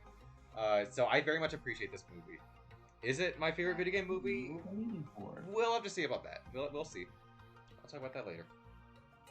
But no, good. I really did how they kept Tails' original voice actress. I liked that I guess too. her new voice actor. I thought that was a good step in the right direction. Right. Because I guess having a bigger celebrity like Chris Pratt. Olivia Wilde or something like that would boost movie sales, but the voice is important. Right. So it kind of shows how much love they actually put into this movie, I feel like which is quite shocking because usually video game movies tend to just be cash grabs and don't really are not very good. This one felt loyal. It felt like they actually cared about the games, and I like to see the uprising of that because in the 90s and late 80s, even the 2000s, we got pretty bad live action video game movies. But I'm glad we're getting good. We're actually getting good ones because Sonic movies are great. Detective Pikachu was good. There's a lot of good animated video game movies, especially in the 90s. But I'm liking this resurgence we're getting of good video game movies. I really hope it keeps that way. All right, Claire, what's your 10? Number 10 is actually How to Train Your Dragon. I've never seen it. I don't like that noise. I don't like what you did there, but I love How to Train Your Dragon. It's a very good movie. I don't care for the second and the third movie. Really? Those are okay, but yeah. But I've heard How they're to Train just Your as Dragon, good. the first one. It just depends. I felt like I don't know, some parts of it weren't necessary because they brought back Hiccup's mom, and I was like, they could have just left her dead. To be honest. But we wouldn't have the "Your as beautiful as the day I lost you" meme. Think of the memes, Claire. Still though, I felt like the mom wasn't necessary. They set her up in the first movie to be dead, and then they brought her back, and I'm like, why? Claire. What? Doesn't he go from a twink to a man in the movies? I guess. I think he still kind of looks kind of twinky. But they make him a little bit buffer, huh? Instead just skinny. Yeah, they made him. Well, because he's growing older. He's a Viking, so he's getting a little buffier. Gross. Yeah, but the first movie's the best movie. What's I don't his care. name? Twig? Huh? What's his name? Hiccup. God, what? I love Hiccup. I love him in the first movie. He's so precious, and then in the other two, I really liked how they grew up, but I didn't really like the second and third movie. How to Train Your Dragon, the first movie, is very good. It was really put together. I really enjoyed it. There was a lot of love that went into that one before it became a cash grab. Yeah, I see a bunch of like Netflix shows. I'm like, guys, please. Yeah, they just made like their third one or something. I have not seen these movies, but I've heard really good things. I've heard the first one is it's kind of like the case of they have like these cliches that shouldn't work, but they do it in such a way where it's like it does work. I want to one day, but I just never got around to watching them. How do you have not watched this? I'm surprised. I just never got around to it. There's no reason I haven't. I just never have. Well, it's a good movie. The first one is 2, 3. I've heard the first one's really good, but I've heard they're all really good actually. I kind of cried the third one, but still at the same time. Because I haven't seen it, I can't have a say in the matter. But yeah, that's my number 10. Okay, my number 10. I quote this movie every single day. This is such an enjoyable movie. It's so quotable. It's so lovable. People everywhere love this movie. Pulp Fiction, my favorite Tarantino film. I love this movie to death. It's such a good time. And the thing about Tarantino films to me is that they're either really hit or miss. This one, I think, is a huge hit.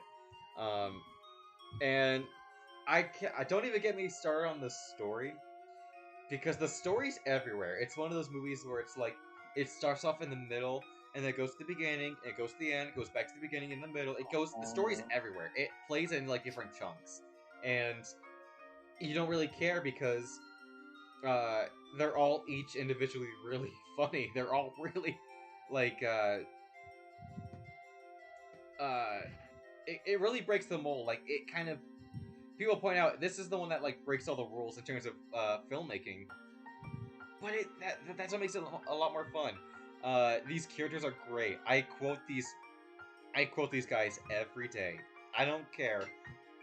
In a random conversation, I'll just throw out a Pulp Fiction line. This is Samuel Jackson at his peak. He steals the show. And not to say everyone else is bad. Everyone else is very good. There's people point out, yeah, there's scenes that could have been cut out, but I don't care. It all comes together at the end. Obviously, it's one of those movies, but each segment is absolute. It just puts a smile on my face just thinking about this movie. There's a lot to pick apart. There's a lot of great performances, and like I said, there's some Tarantino films I don't like. Like, I didn't like Once Upon a Time in Hollywood. I did not like Death Proof. I like Reservoir Dogs. I like Django. But no, this is his best, without a question. I absolutely really have a good time watching it. It's a good movie to watch with other people. Like, I watched this with my parent or with my stepdad, and a thing that a lot of people point out is that they don't like it the first time around, and then they watch it again, and because they know stuff later on, they're like, oh, it clicks with them, and it's like, okay, yeah, that's kind of why I like it now. And that's the thing with like Howl's Moving Castle, is that like, the more you know about the movie and you watch it again, you're like, okay, yeah, I get it now. So there's a lot of rewatchability with this one. It's a good time. I need to watch this movie with you guys. I really want to see what you guys think of this one. I'm gonna hate it instantly. I will hate you if you do. Oh god, it's an old movie. Like, oh my god. Ori! Enough! No, I will criticize all those movies. Like Good Burger. Yes. And Ponyo and Cars and Pokemon The Jewel of Life and White Chicks. They're low for a reason. What's your number 9? They're in the past. That's where they should stay. Oh my god. I hate you. Alright, number 9. Speaking of old. Oh my god. Oh, look who's talking, Mr. Big Shot. But this is a good one, actually. I put Legally Blonde. Oh, that's not a bad movie. Ha! Eat your It's not words. even that old. Eh, 2003? That's not that old. 20 years there. 20 They years. also made a musical and like like 8 different sequels for this one. Yeah, but we don't talk about those sequels. But the first Those one's are so shitty. I know. I've never seen this one. It's a good movie.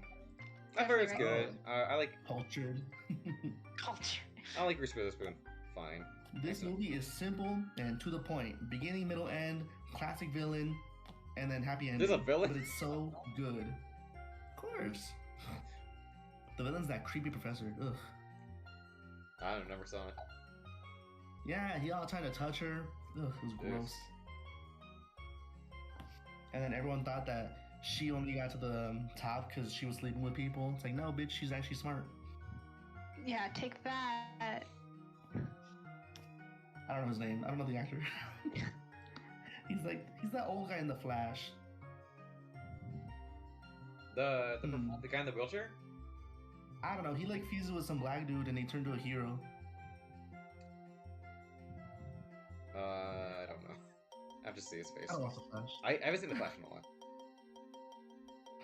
I think he has like fire power, but I don't Oh, know. Firestorm? Oh. I don't know. Oh, okay, I know what you're talking about. I thought that was someone else. I know the character, I don't know the actor. Yeah, good movie. Second one's gonna come out soon. Second one, third is gonna come out soon. I was like, Second I one's thought there was already a second one. Second one was good. Well, it didn't need to happen, but it was cute. But the first one was a classic, Alright. and Claire agrees. What? The first one? Yeah. Yeah, I do. It's a good movie. It's a fun movie to watch. I like the musical though.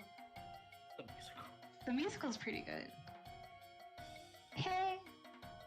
Oh my god. don't get me oh my god, copyrighted, you Claire. guys. Looks like Elle's gonna win the prize. Wow, and I got struck down. Thanks. Thank you for that. You're welcome. That's what I do best. Alright, Claire, what's your 9? My number 9 is Scott Pilgrim versus the World. I knew it! I knew it. I was waiting for it. Interesting. I love this movie. I love it kept all the comic book aspects of it. Like, That was a comic book. yeah, it's based on a Are comic you kidding me, book. Jorge? It's a really short one. God. But it kept all the comic book essence of it, and it's pretty much about 2 terrible people, really. Like Scott Pilgrim's is not a good guy. Neither is Ramona. But toxic people go with toxic people. Yes. Black girl defeat her evil exes. Hate love where it hurts. What in hell?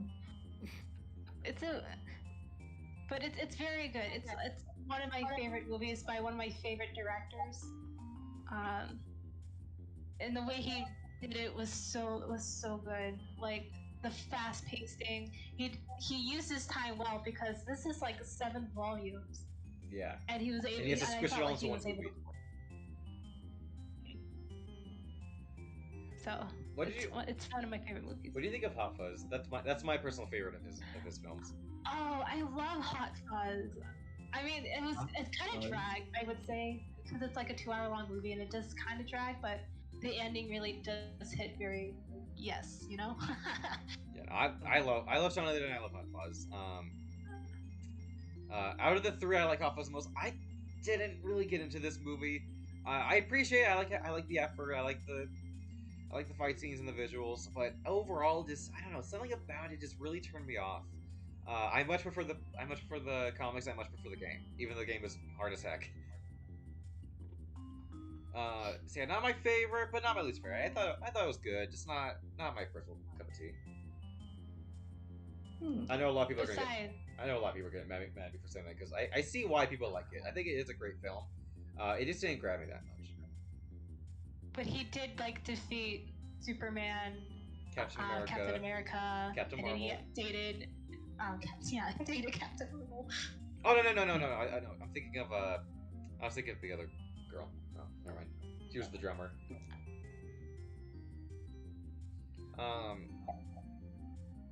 So technically, is that your favorite video game movie? On a technicality. No, I'm just kidding. I don't think that technically works here. No, it's video game video themed. game. I think the game came out after the movie. Yeah, I think it came out after the movie. More than likely, yeah. I think it came out 2011. All right. So my number 9. Now, I know we've had movies like this prior, but this was the one I've been wanting this entire time. Out of the series, this is the one I've been begging for, and we finally got it. My number 9 is Avengers Infinity War. What? Oh my god. Not Endgame, or the first one. Infinity War is the movie I've been wanting this whole time. Now, I liked the first Avengers, but, you only got 6 Avengers, which is fine, but, you gotta start off... It was a strong start. And then the second one was good. And then, this is the one I've been begging for, because this one had the characters I wanted. It had Doctor Strange, it had Black Panther, it had Spider-Man. It had much broader cast, it had a very intense and insane villain. And, the thing with this one was that there was no, side things. It felt like one huge battle. It was a huge war. It didn't really play off like, oh, no, we're gonna do this, and just like, oh, go do some other stuff, or fight some other guy. No, it just straight into just one huge story, and into this one character that's been built up for about 6 years. And Thanos was a fantastic character. Yeah, he was kind of different from his comic book, but it was unique. Though I thought his dialogue and his motives were fantastic, and led to some great action. And that's the thing. That's the problem I have with the MCU a lot of times, are the action scenes. I don't think they get the action right. This one did, and I don't know. This one it had the intense moments. Every second, every choice mattered. This is the movie I've been wanting this entire time with the MCU. Not only is this my favorite MCU movie, this is my favorite comic book film of all time. I don't even have to think about it. Endgame was good, don't get me wrong, but it was more of a celebration of the previous MCU movies, and then had a spectacular last hour. This one was just that last hour combined to an entire movie. So that's my favorite MCU movie. That's my favorite comic movie of all time. It was a cool movie. And Can't yes, believe it's a Marvel movie. Wait, what'd you say? Movie, Claire. I can't believe another Marvel movie came in here. Yeah, I had to throw in my top 2 favorites. There's no more comic book films on my list. For now. We'll see. No, like I said, I liked Endgame, and I'm curious what they do with the later MCU movies. But I never said Spider-Man No Way Home was my favorite MCU movie. I don't recall ever saying that one. Okay. I don't have a favorite, but Ant-Man, I guess. But still, I really like it. I liked Ant-Man. Also, it's also by the guy who did Scott Pilgrim. So. Oh my god. I forgot he did that. I guess it doesn't really seem like his kind of movie, but you think about it, it's like, oh yeah, he did do that. Yeah, you can kind of tell by the style he does, because he does like those really fast shots a lot, which is, I would say, is really telling. So. All right, Jorge, number 8. Number 8. Another old movie. It's classic. It's from 2002. Well, his definition of old is 2020, so. I put Spider-Man into the Spider-Verse. All right. Brian, are you here? That's a long-ass movie. I cannot wait for the sequels. Oh, Londi. Hi. Hi, Londi. Hi. I just wanted to pop in, say hi. Hey, Londi. Evening. Hi. Londi, Claire put Tangled on her list. How do you feel? Approved. Yeah. I figured you'd approve. Honestly, any Disney princess movie, I really approve. Wally's a Disney princess. Shut your mouth. Wally? Yeah, with the robot and the tree and the evil robot and the tree. What about Toy Story 4? Or Cars?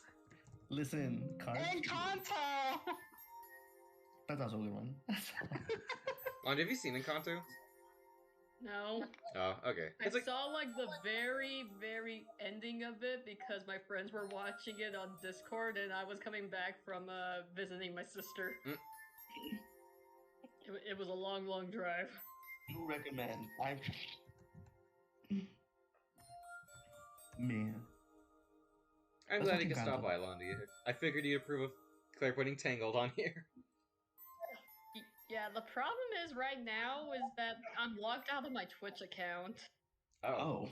oh, because I forgot to change my phone number to my new phone number, and the two-step thing, it goes to my old number instead of my new one. And so, like, I tried to change it, or like try to get them to turn off like the two-factor thing, but they didn't, and they want me to change my number anyway. Right. yeah. I I know may that just have to feeling. make a new account. Contact support. Email them. Yeah, Spam that's them. what I did. Spam them. Tell them again. You can't give Over up. and over again. Monday, fight the power. I guess I could try that again. If not, I can always. I'm gonna send the list anyway. You can just always watch the VOD. I hear dogs. Or Is that you, Claire? They're playing. I figured I was like, I don't think that's Lonnie. I think that's Claire. I know Claire's talking. I live with 3 dogs. It's bound to happen. They're Yeah. bitches. and I have no dogs. Oh no, I'm so sorry, Alani. That's okay.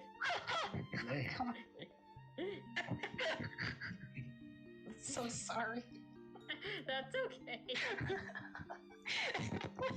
God. I can be kind of dark if I want to be, I guess. Okay. Okay. Good choice. Good choice, Jorge. Good movie. All right, what do you gotta say, Hori? Huh? What do you gotta say about your Spoderman? That's cool. I like Miles Morales. Can't wait for the second one. I don't have like strong opinions. I just like him. I didn't like it when I first saw it. I'm not gonna lie. When we Thanks, saw man. this in theaters together. There was some stuff going on that day, and then I ended up being late to the movie, and so I wasn't already in a good mood. And I watched it. I didn't really like it. Then I sat down. I was like, okay, I need to watch this again.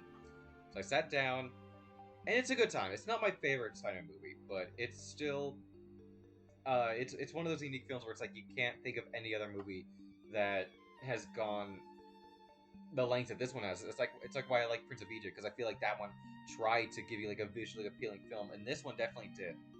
And while these are like cliches in the story we've seen before, it's the important thing is how it's done, and I feel like this movie did a good job doing so. So I appreciate it, and I know a certain other person's already spoiled that Spider-Verse is on their list, but we'll get to that later because I think they might want to talk about it. So. But no, I like it, but I didn't fall in love with it myself, but I still really appreciate this film. Big fan. Shut Call up. him out. Call him out. I just did. Do it, fight me. Do it again. Do it. I dare you. I bet. Double dare you. Throw hands. Throw hands. Throw hands. Alright, Claire, what's your number 8? Oh god. So Yeah, my Jorge's God. gonna very, very much hate this. Okay. Proceed. Cars 3. No, I no. would hate that. It's actually gonna be a very old movie Oh, of course. because it's from the 50s. Oh. Oh.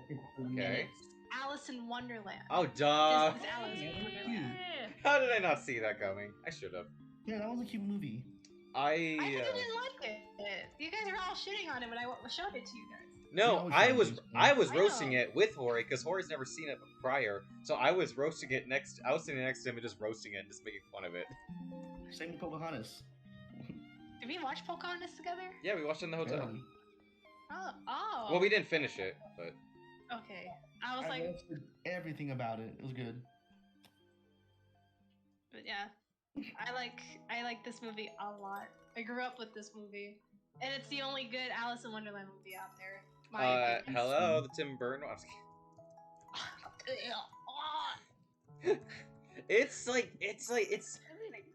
It's just kind of The like first- a why movie more than just what? I don't know. That one's kind of weird. I don't know. The first one less than decent, but passable. I didn't like the sequel. I don't know what the hell is going on. I've heard the sequel is better, but still not great. I'm like, no. Alice in Wonderland, 1950s. This is the best one out there. I know they added the door. The door's not in the book, but everything else is great. It's really I believe good. that. Like, hands down, best Alice in Wonderland movie. I've said before, I'm not a big fan of Alice in Wonderland, period. But I much prefer my favorite interpretation of Alice in Wonderland is Madness Returns. I absolutely love that game. I love that game too. But Yeah, that's a good one. I never really liked this movie. I don't think it's bad. It's no pun intended. It was just never my cup of tea. The bird one is I don't even want to think about it. I mean, you got Tim Burton, the guy who like he can make a movie in the style of Madness Returns, and he just kind of he went with a mix of both, and it still didn't work. I don't know. It's that is enough burden for a lifetime. I would say it is a beautiful movie. Tim Burton one was actually really gorgeous, I would say, but not really. Like it was kind of dark and muddy and gritty, and not a good way.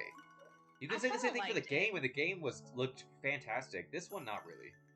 I kind of liked it. I mean, I kind of felt where he was going for, but I felt like a lot of the plotline story wasn't very good. No, absolutely because he changed a lot of what Alice in Wonderland really was. Right.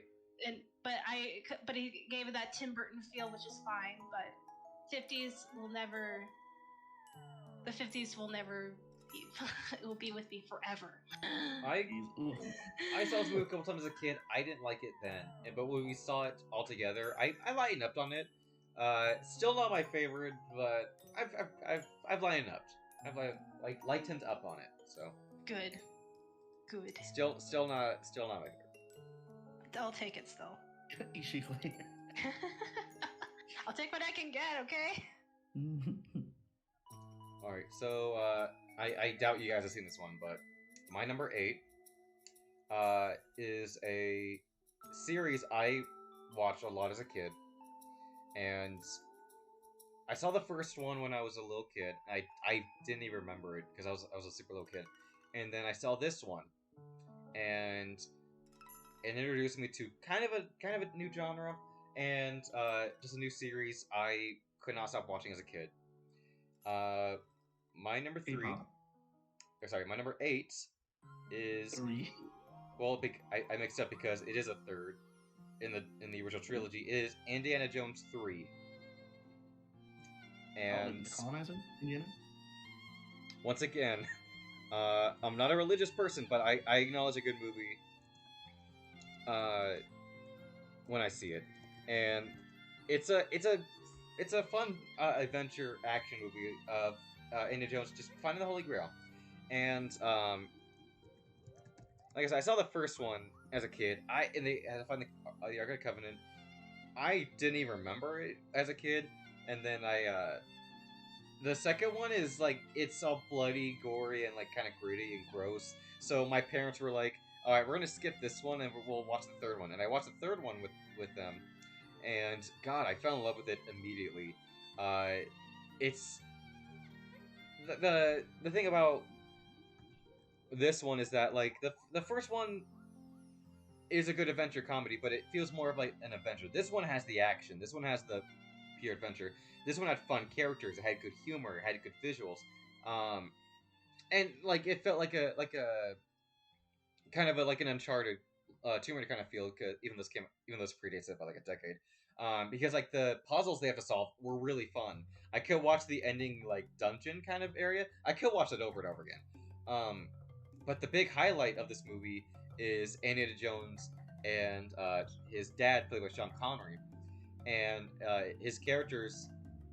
He kind of neglected his son for most of his life because he wanted to find the Holy Grail so much. So he kind of dedicated his life to finding it, and so now they're on this journey to find it, trying to get it before the villains. And you can tell Indiana hates his dad because he feels neglected all his life.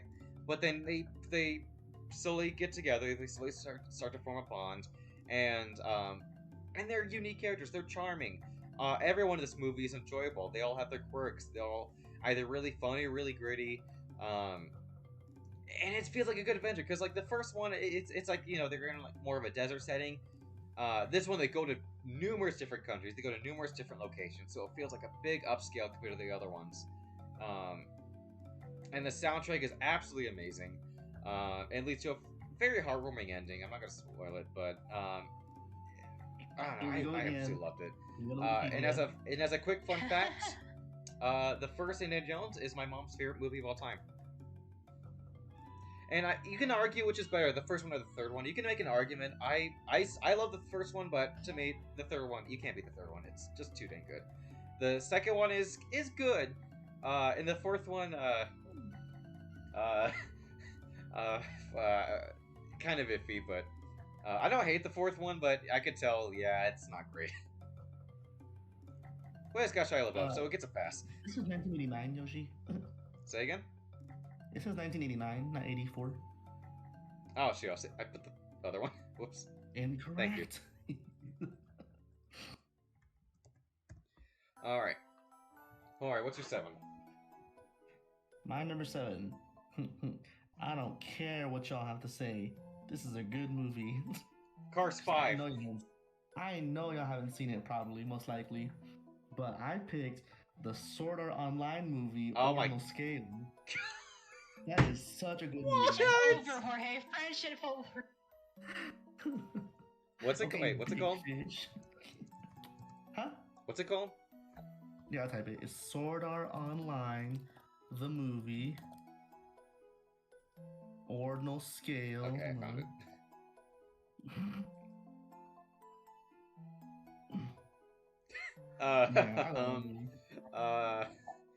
Because it literally takes everything from the first season and gets rid of it.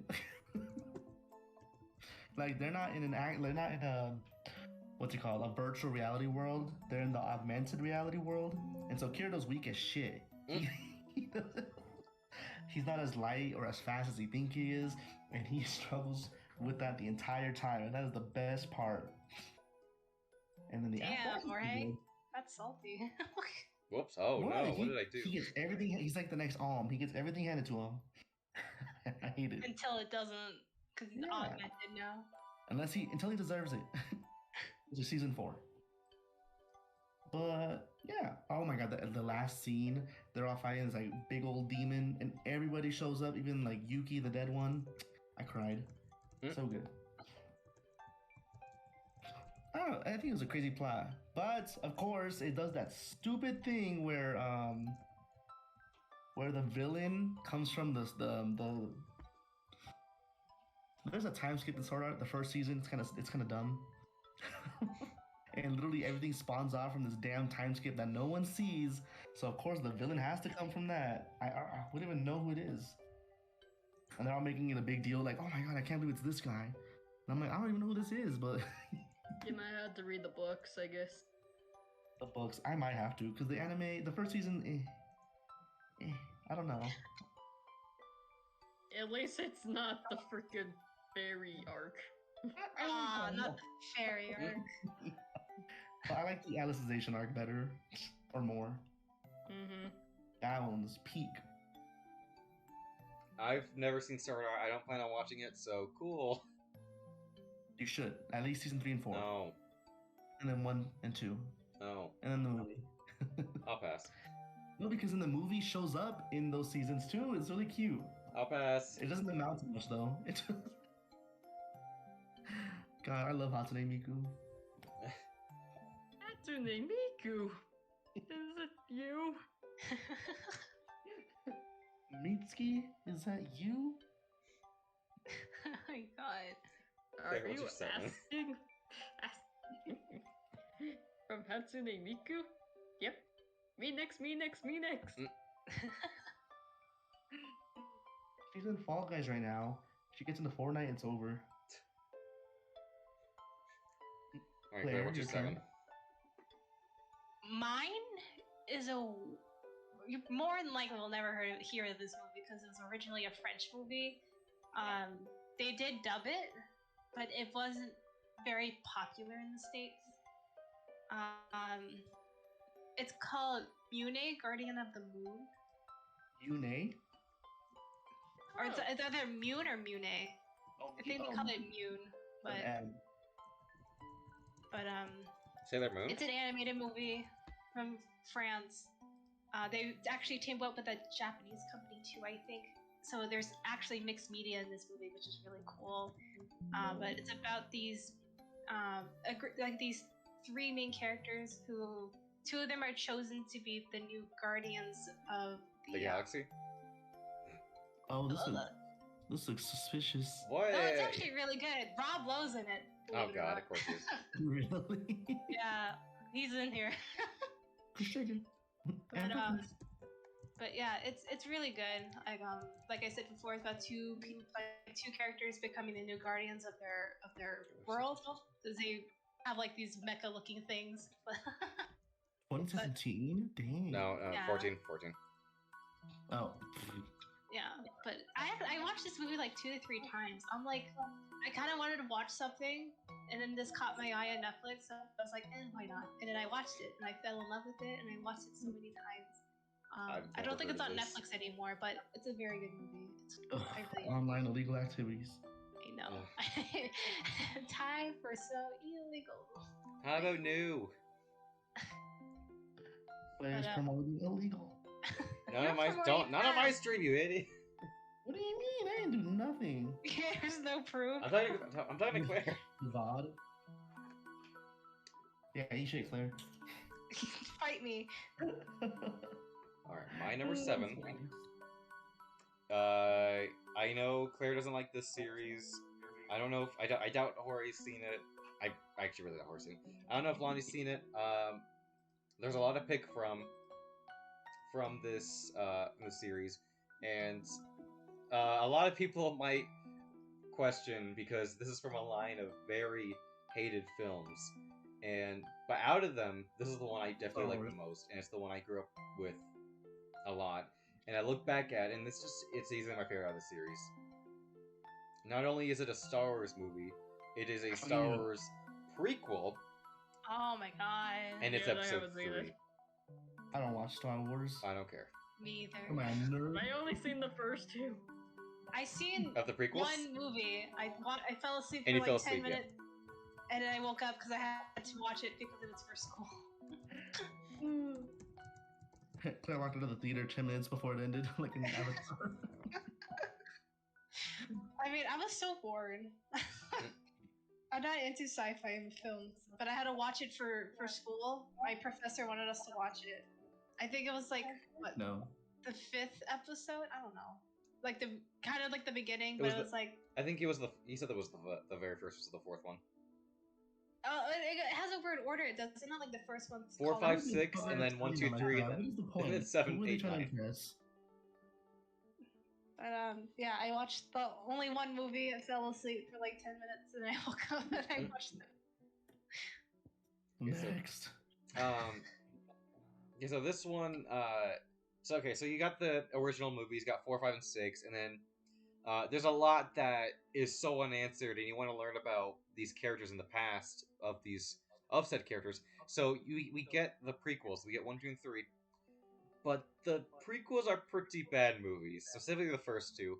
The third one people like, but they still say that it's iffy. But to me, this is where everything really went down, because the thing about the original 4 or the original 3 movies is that this is a world where the villains win, and the prequels are how it came to be, and so we know what's going to happen. We know who's going to die. We know that the villains are going to win, but it's just a case of how and when. And because we don't want to see like all these billions of people dying, we don't want to see people turn evil. We don't want to see these relationships that we watch and we've grown to appreciate through like the other animated shows break apart. But we know it's going to happen. And to me, that like it starts out with like some very great war and battles that I think compared to the first 2 have really bad effects. This one, I think the effects really went up, and we went to various different planets. We had a multitude of different fight scenes of leaning to arguably one of my favorite movie scenes ever, which is the final battle between uh, the guy who's going to become Vader and his teacher, because I appreciate their friendship, but we know how it ends because we watched the original movies. So it's a very heart pounding movie. It's a very heartbreaking movie. I know it's got problems. Obviously, it's got hokey dialogue here and there, but it's easily my favorite Star Wars movie of all time. I appreciate the old ones, but this is easily my favorite one. All right, and just missing the top 5. All right, what's your 6? Lonnie clocked out after Star Wars. Londi left. So this, Claire, I hope you agree. Oh. Probably not. I don't know. Or just got some thunder going on outside. Thunder. I don't know if you heard that, but yeah, I got some thunder outside. All right, sorry, go ahead. I'm gonna get it soon. So my number 6. I wish it was number 5, but it can't compete. I picked Digimon the movie. Oh. Which I the first love one? that, even though the American one was kind of like botched. Oh, definitely botched. Is this the one they fight Parrotmon Yes. with the whistle? Yeah, I've seen that scene. Oh That's yeah, at the beginning, yeah. This movie is so cute. It had a continuation, it's canon, I think. It showed the O2 kids, love that. And it was when Omnimon was born, fighting some demon Digimon on the internet. And they're traveling through the web. Oh, so good. I still cry at that scene. The movie. What do you think, Claire? Not bad. Not bad. Oh, they said not that. Anything but that. Yeah, please. Oh my god. Bad taste. Trash taste. Get him out of here. He has Pokemon and Digimon. Get him out of here. You should just wait till my top 5. I mean, what? Oh no. Lost Island. Runaway Trailmon. Yeah, look. Runaway Lokumon. It's kind of a spoiler because Magnemon's there, but oh well. I mean, it was their It's 'cause- poster, so. The American movie is like the first 2 movies combined, but like poorly clipped and cropped. Yeah. It didn't make sense. It was rushed at the end, but Omnimon was like the best part. And then they had a sequel, which was weird because that would be the 3rd movie, but they made it as a 2nd movie. I don't understand it. With Armageddon. Armageddon? Yeah. What? Yeah, it's Armageddon. That bitch is huge. Armageddon. That's the first. we have Armageddon. We have Apocalypse. We have a lot. Apocalypse. Apocalypse. We have like Mephisto, Mephistopheles. Yeah, I don't know. That's a good movie. I should watch it again. Summon the Yoshi. All right, summon the Yoshis. All right, get over here. All right, you're sticking with me. All right, Claire, what's your number 6? Just missing on the top 5. So, this Digimon. one. You wish. Digimon the movie. You wish. I know. So this one's also a weird one. It's a Netflix original. Oh Of no. course. I know, but trust. This is actually really good to me. But it's called His House. His house. His house. In the middle of the street. It's our house, not Yeah. his house. Welcome to my Yeah, his house. In the middle of the That's street. Florida, please. That was DJ Khaled. No, that was Florida. Welcome to my house. Something. What am I looking at? I'm pretty sure that was DJ Khaled. Oh my No. god. Not DJ Khaled. DJ Khaled. Oh, wow. You're the best. Nah. What's it that face for? No, I was looking at the. He was Oh, thinking wow. his life choices. The poster? No, I was just looking at like pictures. I'm like, oh wow, this looks pretty dark. It's a scary movie. Really? You already Yeah. have scary It's a movie on your scary list. movie. But this one's actually horror. I know, So I know. this one's about a a couple who are refugees from Africa that come to England, um, but they're put into this really shitty house, and they're haunted by like a witch or something. But I really like how different it was. Like it was very different. It wasn't slashy horror. It wasn't jump scare. Logical. And I really liked how the ending was, how it actually, what all of it was, because of what the choices that they did to get out of their situation in order to come to England. So I really liked it. It was very different from those other horror movies out there. And overall, it was just a fantastic film. The way it was shot, the meaning behind it, and the kind of themes that were also in it, like racism, guilt, things like that. Yeah, there's a few racist scenes in there. I always knew Claire was. You were just now finding this out. Don't wear me out. I'm just kidding. I'm not. But his house has a lot of those themes in it. Also, what it means to, like, how refugees have to assimilate in a different country. But it's a very good movie. I do recommend it. So. Yeah. I think it's on Netflix, Claire. It's on Netflix. It's a Netflix original. So. Yeah, but you know, like how they remove shit. Is it still there? This should be still there. It's a Netflix original, I think. I think Netflix bought it. That's why. And it should be on there. So they didn't make it. They didn't. It was out, and then they bought it, I guess, and then now it's on there. Definitely recommend. I think I like horror shows. I'm not too big into horror movies or anything, or shows, but I appreciate a really good one. I mean, I thought it was good. I think probably some people find it boring because there's not a lot of jump scares. There's not a lot of killing and things like that. But it's one of those that just kind of has a different essence to it. Did you ever see Get Out? I always wanted to. I've never seen it, but I really want to watch it. I feel like you'd like it. And then watch Nope. I don't really get Nope. I'm not gonna. But Steven Yeun. How dare you? How dare you, Yoshi? I've already seen enough of him from the numerous times I've seen the gif of him dying in Walking Dead, so I don't care. Alright. It's good in a cotton hat. So, speaking of horror movies, my number 6. What?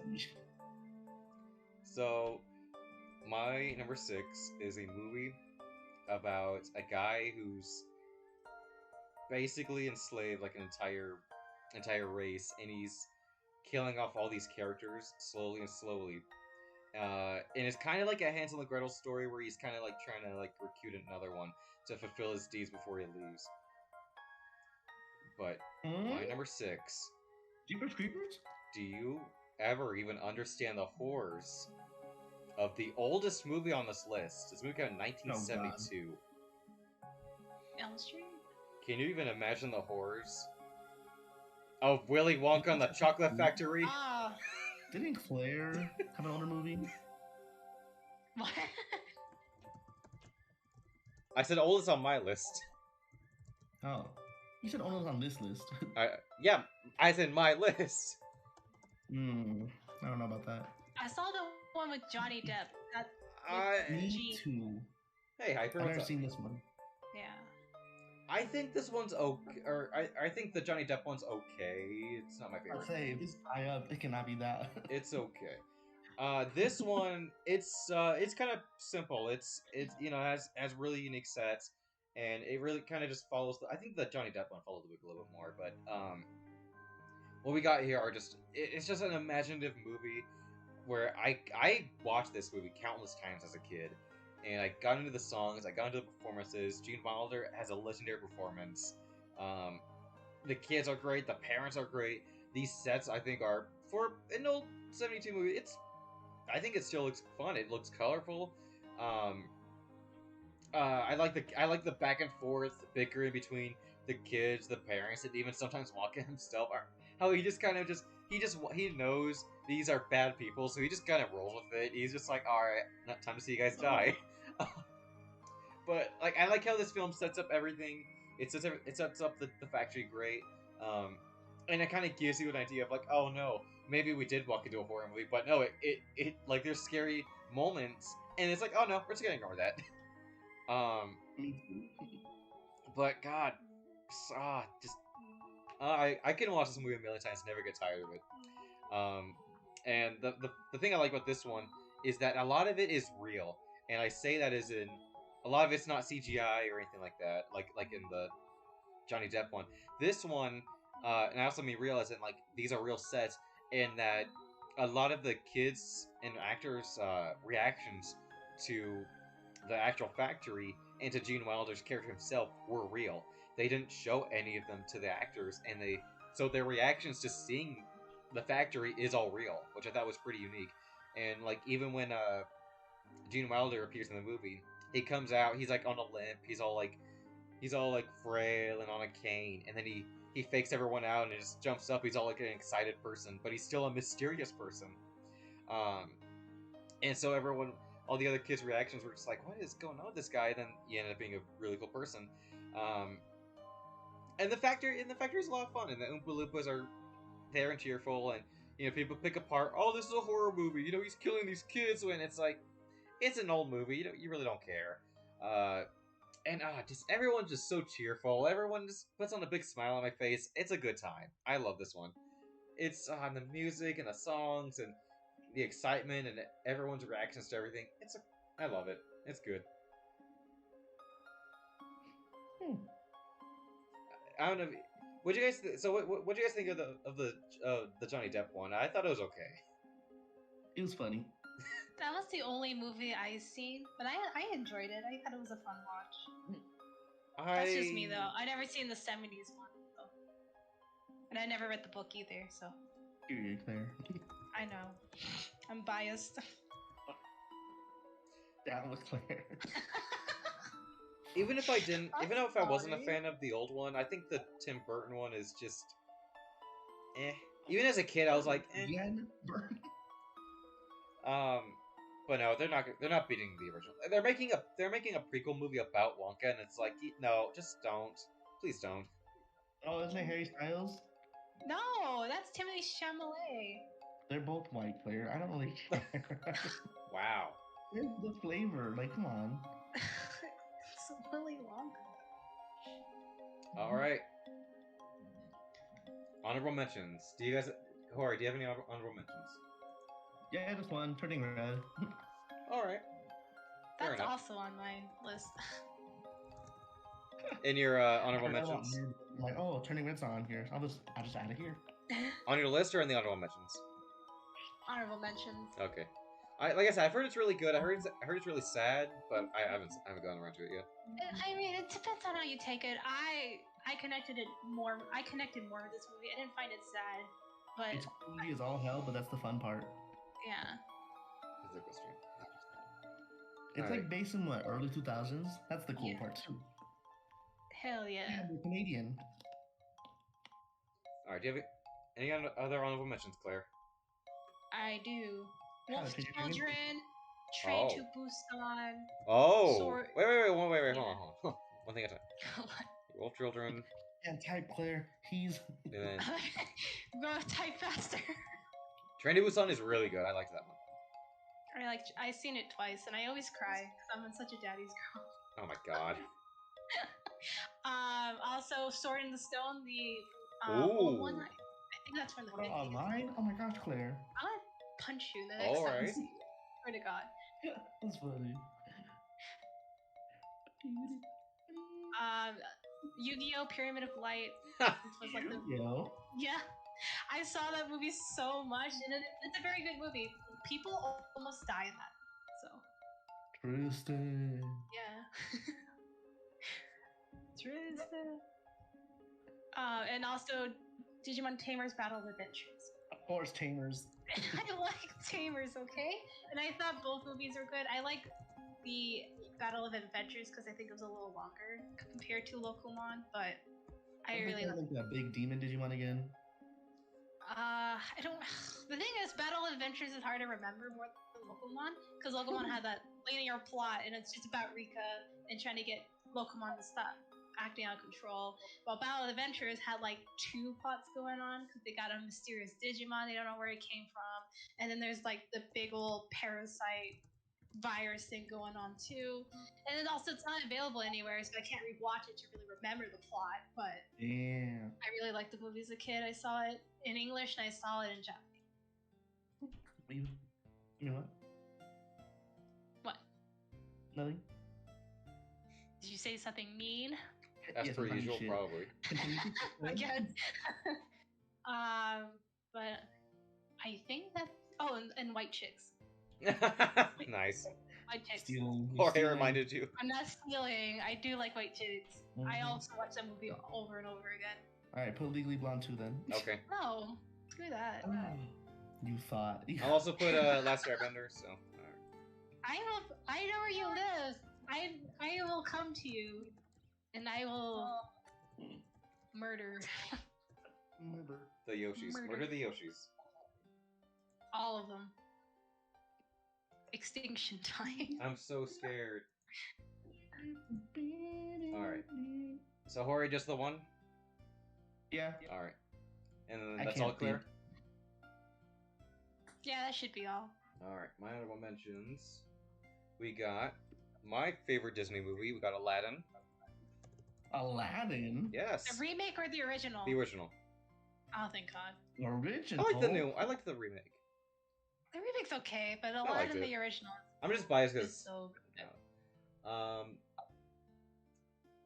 I'm not gonna do this on the actual list. I'm not gonna put an entire series, but here I will. I'm gonna put the entire Rocky franchise. Rocky 1, Rocky 2.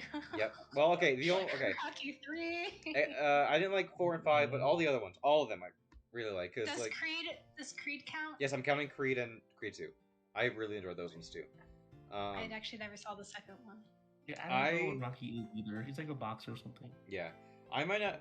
This might surprise you. I actually really like boxing movies, and I actually, when I was in martial arts, I watched these movies a lot, and I would just kind of use it as fun inspiration. And the original, I think, is a great cult classic because it is the true like underdog story. Because like you know, Sylvester Stallone was kind of like playing like because he was also kind of like Rocky, how his life kind of like got built up from this film. Like he had a couple movies and then he sold this script and then he said he was gonna star in it, and this is like his rise to fame, and this is also his character's rise to fame in the movie. So and then the sequels are good. My personal favorite is actually Rocky 3, and then 4 and 5 I didn't like. And then the Creed movies I think are absolutely fantastic. I wasn't even looking forward to them, but I ended up really enjoying them. So yeah, we got the Rocky movies. Yeah, we talked about earlier Howl's Moving Castle, obviously. Yeah, if you saw my top 50 anime, you know I like this one. Yeah, like I said, when I think of like a huge, big Ghibli magical experience, I always look to Howl's. No, we talked about it earlier, so I'll stay with that. And then we got my actual favorite horror movie, the original '60s Psycho. What is with you in these old movies? Oh, Shut up. Alfred Hitchcock. Shut up, you. Or I'm gonna start calling you. I'm gonna call you the. I mean, you are the baby of the group. He's a big baby. Yes. BB. Isn't that? I think I got it. This one I think is. Oh god, like. Oh god, how do you even talk about this movie without spoiling it? It's one of those like rewatchable movies because. Oh my god, it's a spoiler. You literally said Spoiler yourself. straight. You gave a disclaimer. That there would be spoilers, and now you're going back on that claim. I said there would be. I didn't say we censoring the will. spoilers. I'm looking it up on Wikipedia. No, don't. Look it up. Look it up. No, so this one is my personal favorite Hitchcock movie. It's my favorite horror movie. I'm not really like I'm not too big into horror films, but this one I think is absolutely well shot, well acted. And once you know the twist, you watch it again, and it's like now you know the twist. It's a better experience, or it's a different experience. But even then, like you still watch it, and you don't know what's gonna happen. You don't know who's gonna die. You don't know and when the scary moments happen. For back then, I know a lot of my relatives. But when this movie came out, like they would get freaked out by this movie. And nowadays, it's not scary nowadays, but you have to remember back then, like this was horrifying. This kind of stuff. But no, I really like this one. And then we got one of my favorite Thanksgiving movie. We got Planes, Trains, and Automobiles. This is a movie where Steve Martin plays a traveling salesman who has to get home for Thanksgiving, and everything that can go wrong goes wrong. It's made by the same guy who did Home Alone and Pretty in Pink and Breakfast Club. This is my personal favorite of his. He has such a unique way of humor, and it's more for adults compared to the other ones. And this one, like he keeps running into John Candy's character, and he was also a traveling salesman. John Candy's character is obnoxious, and Steve Martin is an absolute jerk. And the way they play off each other is so funny. Oh, I've seen this movie. Yeah, you've seen a movie. Wow, you've seen a movie. I've seen this one. I saw it during the holidays, okay? But I remember this one. This one's actually a pretty good movie. It's a good movie, and once again, I'm not gonna spoil, but the ending's very heartwarming and really puts a smile on my face, and it is way too funny. There's a scene where they're just driving on the highway, and they screw up in the matter of 5 seconds, and it is the funniest thing. It's one of the funniest scenes I've ever experienced in film. I'm sad it couldn't make the list, but I had to give it a big shout out. I really love this movie. I love Breakfast Club. That's probably my second favorite one of his, but no, this is my favorite one. And then we have my second favorite Christmas movie, Elf. And Elf. this is Okay. Here's the thing. This is a stupid movie. This movie shouldn't work, but it does, and it's still funny to this day. I grew up with this movie, and I can't get enough of this movie. It's too funny. And Lonnie just texted me, said her favorite, her number one would be Beauty and the Beast. The new one?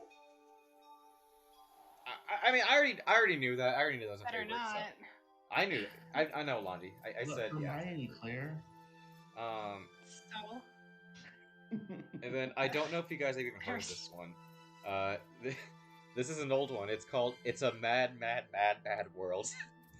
What in hell's bells? Yeah. Slightly heard of it. So it's a movie where this guy dies in a car accident. He was on the run running from the police, and he dies. And these guys go to who saw the crash go to see if he's okay. And he tells them, "Hey, there's a hidden treasure under this big W in this I think it was Nevada. I think it was in Nevada, or I think it was Nevada. And they go and they all race to go get this treasure. And once again, everything that goes wrong for these guys goes wrong. It is a hilarious experience. And the thing I like is that it starts off kind of a couple jokes. You got to set up the story and set up these characters, because there's a lot of characters, and they keep getting more and more people involved in this race. And the thing is, back then, this came out '62, I want to say. This had all of the comedic actors at that time. It had Mickey Rooney, it had Sid Caesar, it had cameos from Jerry Lewis and everything. It had all those classic actors, and the more it went, the funnier it got. And by the end of this movie, I was just laughing so much. I was having such a good time. It's not for everyone. This movie's about 3 hours long. Oh hell! Yeah, it's one of those movies, but oh gosh, it's so funny. It's too good. It's people might not like it, but I can't get it. It was good. And then we got. This is God. If you asked me back in middle school, I would have probably said this is top 5, but it didn't make the list. I don't know if you guys have seen it. It's The Fifth Element. No. Water. It's with Bruce Willis, and it's got a pretty good cast. It's just a sci-fi movie with Mila Jovovich as she's playing the embodiment of the Fifth Element. It's weird. I can't even put it into words. It's just a fun, crazy, just colorful, bright, explosive, action-packed movie. I can't get enough of it. Me and my mom watch this a lot. And then last but not least, I have probably my favorite Batman film. I'm not sure, The Dark Knight. I go back and forth between my favorite Batman movie, but this is probably my favorite one. Alright, so those are my honorable mentions. Alright, so I think we should do Brian's list now, since we're almost... Let's speed run through it. Alright. So It's almost 3:30, so.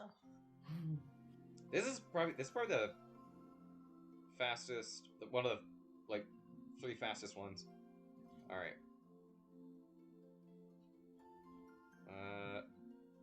Let's see. Brian, yes! Oh, Brian! His number 20 is Face Off. Oh, Brian, get over here, please. Oh, I love this movie. No. No, Brian, I wish he was here. Okay, his number 20 is Face Off. It's a Nicolas Cage and John Travolta movie where they switch faces. Don't ask. They switch faces, and they have to like act like each other's characters, and it's one of those like crazy over the top Nicolas Cage movies. Dang it, Brian! I'm sad he's not here. I'm mad, but no, it's so stupid, but so good. By the way, he made it so I click on it and it shows up, and I accidentally saw what his number 1 is, and I am questioning his number 1, but we'll get to that later. Alright, his 19 is, let's see. Oh! His number 19 is Wall-E. Called it. Wow. Oh my god. Okay. I didn't see that. I did not see that coming. I'm proud of his... Copyright. Copyright! I'm proud of his number 20. That should be his number 1. Now I'm mad. Alright, his number 18 is... Okay, so I saw this coming because I remember him telling me this was his favorite movie, but this was like 7 years ago. So I don't know if you guys have seen this. It's called Real Steel. That robot boxer? Yeah, with Hugh Jackman. Oh, I heard of it. I've never seen it. I thought it looked dumb. It was alright.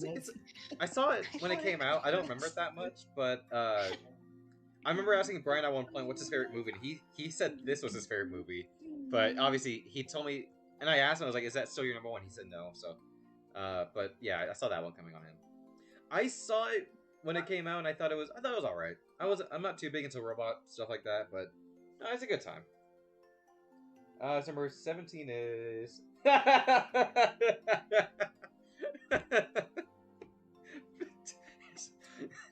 His number 17 is Osmosis Jones. Oh my god, Brian. I love that movie. I kind of forgot about it. Osmosis Jones? You haven't seen this movie? Osmosis Jones. Oh my god, he's got Bill Murray and everything. It's like I still don't know who Bill Murray is. It's like Cells at Work, but a movie. It's about these cells that are more like detectives, and they hunt down like viruses and stuff. But it all takes place in some guy's body who doesn't take care of himself, so it's really nasty inside. Yeah, it's a gross movie, which kind of turned it off for me. But no, it's oh, Brian! I swear to God, Brian always has the best list. All right, 16 is oh, beautiful. His number 16 is Shrek 2. Ah, beautiful, Brian. Beautiful list. 2000. When did this movie come out? 2003? 2004. Oh god, I remember this movie came out.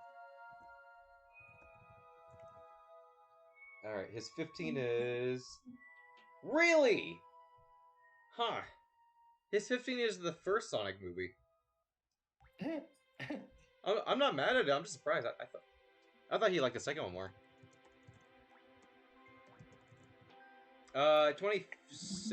16 or 7. I forgot. I guess I like the first one fine. I just prefer the second one.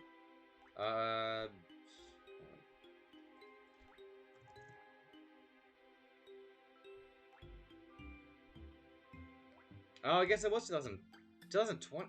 I feel like it's a lot older than that, but no. Yeah, 2020. Oh, yeah, because it was the last movie I saw before COVID. I remember now.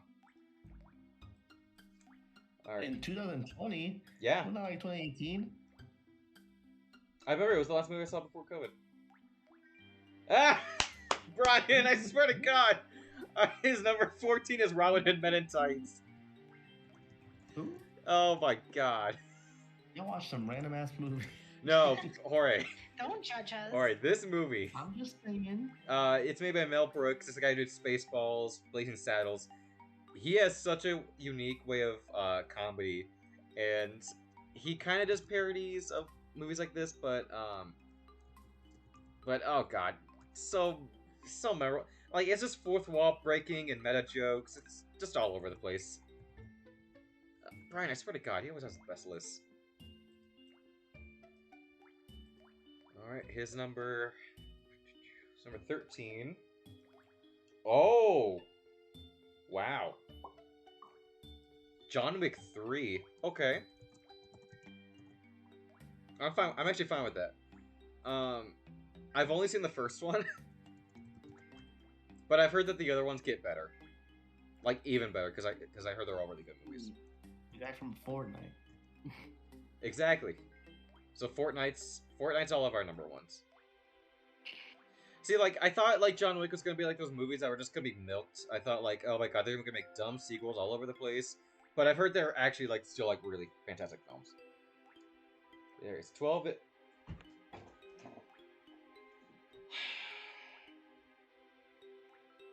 Alright, Brian disappointed me. His number 12 is Atlantis, The Lost Empire. Oh, that's not a bad movie. I don't like this movie. I saw How it. dare you? I actually saw it not too long ago, and I see, like, I saw it not too long ago because I wanted to, like, experience it again, and then I was like, no, I was bored. I did not like it. 2000. I want to say 2000. Actually, I know one movie that hasn't been on Brian's list. I'm surprised I haven't seen yet, that I know he really likes. So might get to that soon. Yeah, I liked it when they got to Atlantis. I liked Atlantis. I liked all that, but I didn't like the journey to Atlantis. I didn't like the journey. Alright, his 11 is... his 11's Nacho Libre. Yes! Ooh, what a good one. I seen most of it. I had to leave before the ending. Just but Yeah. it was okay. It's... I had plans. What is with Claire leaving movies 10 minutes? This movie is... It's one of those so dumb, but you just gotta love it. Kinds of movies. Oh, Bride, I'm proud of you. His number 10 is... Wow, The Incredibles. Ah! Alright. I think it's I respect it. It's not my favorite Pixar movie, but I respect it. It aged horribly. No, I think it's still a good one. Have you seen Tony at the end? We're talking to Riley. Shut up. It's terrible. And it's poor. No. Like your taste in good movies. Yes, good recent movies. Mm-hmm. His number 9. Oh, shoot. A Silent Voice. Oh! Okay. I'm not... I started this movie, but I didn't want to watch it because it kind of got on touchy subjects. So I was like, I don't really want to watch this, so... but no, I've heard good things. I've heard really good things. I read the manga. I cried like so many times. I had a Mhm. whole roller coaster of emotions. I believe that. I wanted to watch Your Name, but I never got around to that one. I watched it. One of these days, It's I'll get to it. okay. It's an okay movie. Oh, Brian also has Star Wars Episode 3. Really? Wow. I did not know he was going to have the same movie I did in terms of Star Wars.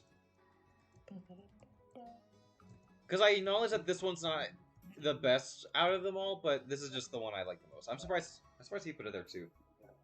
His number 7, oh wow. His number 7, Speed Racer. Which one? The new one. The 2007 one. Mm. I mean, granted, he did say he grew up on Speed Racer in general, so I understand. Alright, put that in. And then his number 6. Brian, you... He needs to get in here and explain this. I don't know if you guys have seen this one. His number 6 is Master of Disguise.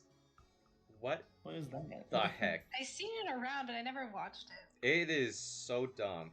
Oh god, why? Brian, he needs to get in here and explain this. What? I don't like this.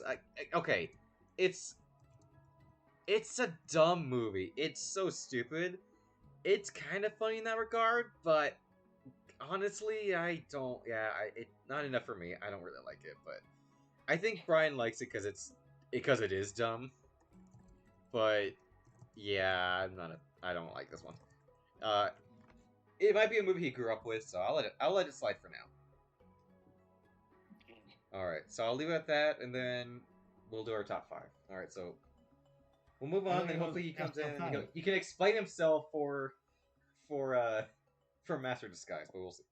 All right, so Jorge, what's your number 5?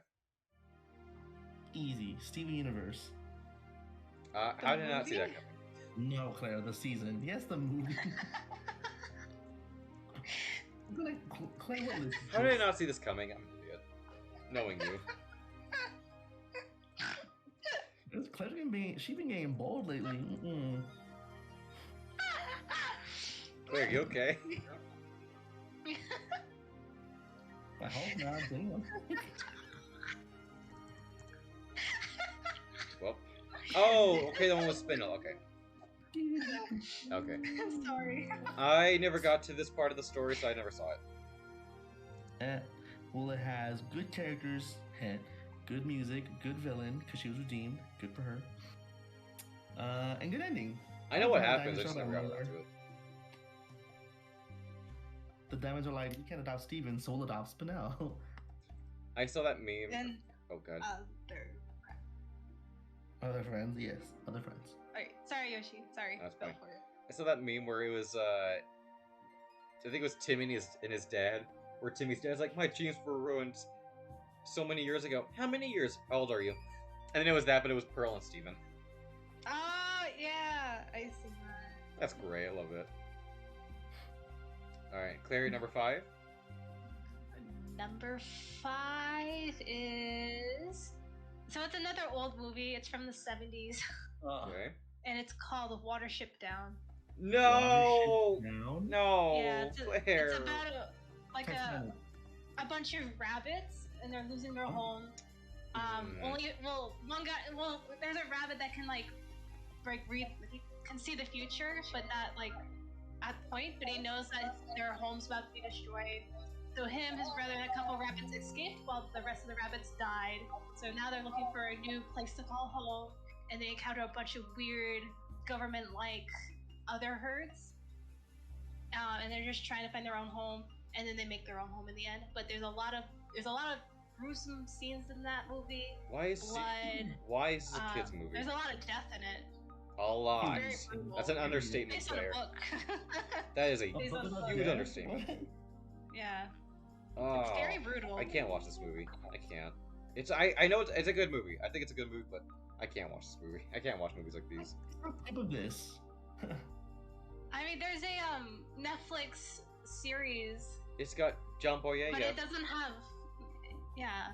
But it doesn't have all the blood and the What's the point? gruesome scenes in it, which kind of takes away from what Watership Down was. I never read the book, but Watership Down, the 70s movies, is really good. Even though it didn't follow the book quite well, from what I heard. Speaking of seeing the future, Claire mentioned my number 5, actually. Oh? My number 5 is my favorite Christmas movie, Another one. Die Hard. Ah! What did I say? Yes, it is a Christmas movie. I don't care what anyone says. This is a Christmas movie. I knew it. You know me. I actually wasn't even looking forward to watching this. I thought it was just gonna be like a run-of-the-mill action movie. I was like, ah, whatever. I'm just gonna watch it and then think it's just nothing of it. This, like, I don't know what did it. It's not. I don't know what it is, but once again, it's just a fun action movie because like the main guy, the character is so enjoyable. The villains are all memorable and enjoyable. It's so quotable. This guy is just having the time of his life, but at the same time, like any moment he could die. So if you don't know what this is, it's Bruce Willis playing a character named John McClane, and he goes to see his wife at a Christmas party at her work. And they're already at like they've had like a rocky relationship. So while he's out freshening up, these come in that they think are terrorists, but they're just after money. Break in and they hold everyone hostage, and Bruce Willis escapes, and he has to try to survive and save his wife. And his dynamic with everyone he comes across, so like he gets like a radio and he contacts police outside, and they just sit. There's just scenes where like they're just kind of sitting there and talking, and they're just getting to know each other. And there's scenes where he just takes a walk and just intimidates the villains, and everyone's dynamic in this movie is just, it works. There's some crazy action scenes. There's some crazy shootouts. There's crazy explosions. It's all in just one building, but it all works. It's all fun. It's all kind of tense because, like I said, you don't know who's gonna die at any moment, but you kind of root for the villains because you like the villains. Yeah, they're horrible people and they're doing horrible things, but you like all these characters, and it's kind of a movie you kind of gotta watch with other people. Like, I have a good time watching with other people, and by itself. It still holds up after all these years. But God, I couldn't stop watching this movie. It's too good, way too good for its own right. And yes, it's a Christmas movie. I don't care what anyone says. I asked some coworkers, I was like, "Hey, do you think it's a Christmas movie?" They say no. I say yes. People have resurgence and said there was like an uprising a couple years ago saying yes, it's a Christmas movie. I say it is. Oh. It's holiday themed. It takes place during not during Christmas, but at a Christmas party. So it's like, no. Oh God, it's so good. I can't even put it in words. All right, Hori, number 4. Number 4. Hold on. All right, this one is for Claire. She'll know, I think. My number 4 is Tinkerbell and the Legend of the Never Beast. Okay. Claire, that movie is so good. It has such a weird ass ending. Like, it just ends. Sad. It's supposed to be sad, but it's just a weird ending to end off at. And like, I like the movie, don't get me wrong, but the ending just kind of gave me. It's a Disney film, for God's sakes, and it just kind of ends on like such a difference. sad. It's I weird. like how it's not always gonna be happy. It's weird. Okay, It's weird. You're weird. It's supposed to have like Sword Art. Okay, And Miss the- Old Alice in Wonderland. And the fairy Hey, Disney it's a good movie. I cinematic have taste universe. in movies, unlike you. No, you don't. Fight me. You are incorrect. Thank you for asking. I didn't ask. I was telling. Anyways, this is a good movie, good soundtrack. I like how it's really random that they bring like a side character into the main character role. Like Tinkerbell gets pushed out of the light. Thank God. That's really funny. Thank God.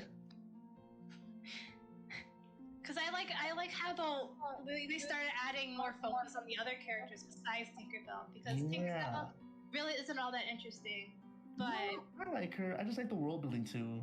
the world building's all over the place. They're not even consistent. Yeah, because the company shut down now, so it doesn't matter. Yeah, I guess we'll never know. They should have rebooted it, but it's too late. But yeah, good movie all around. Alright. And Claire, you're number 4. My number 4 is The Last Unicorn from 1980. How did you not see that coming? El Unicorn. Unicorn. Unicorn, okay. It's actually a really dark movie. It's a dark fantasy movie. Why are you doing these dark ass movies?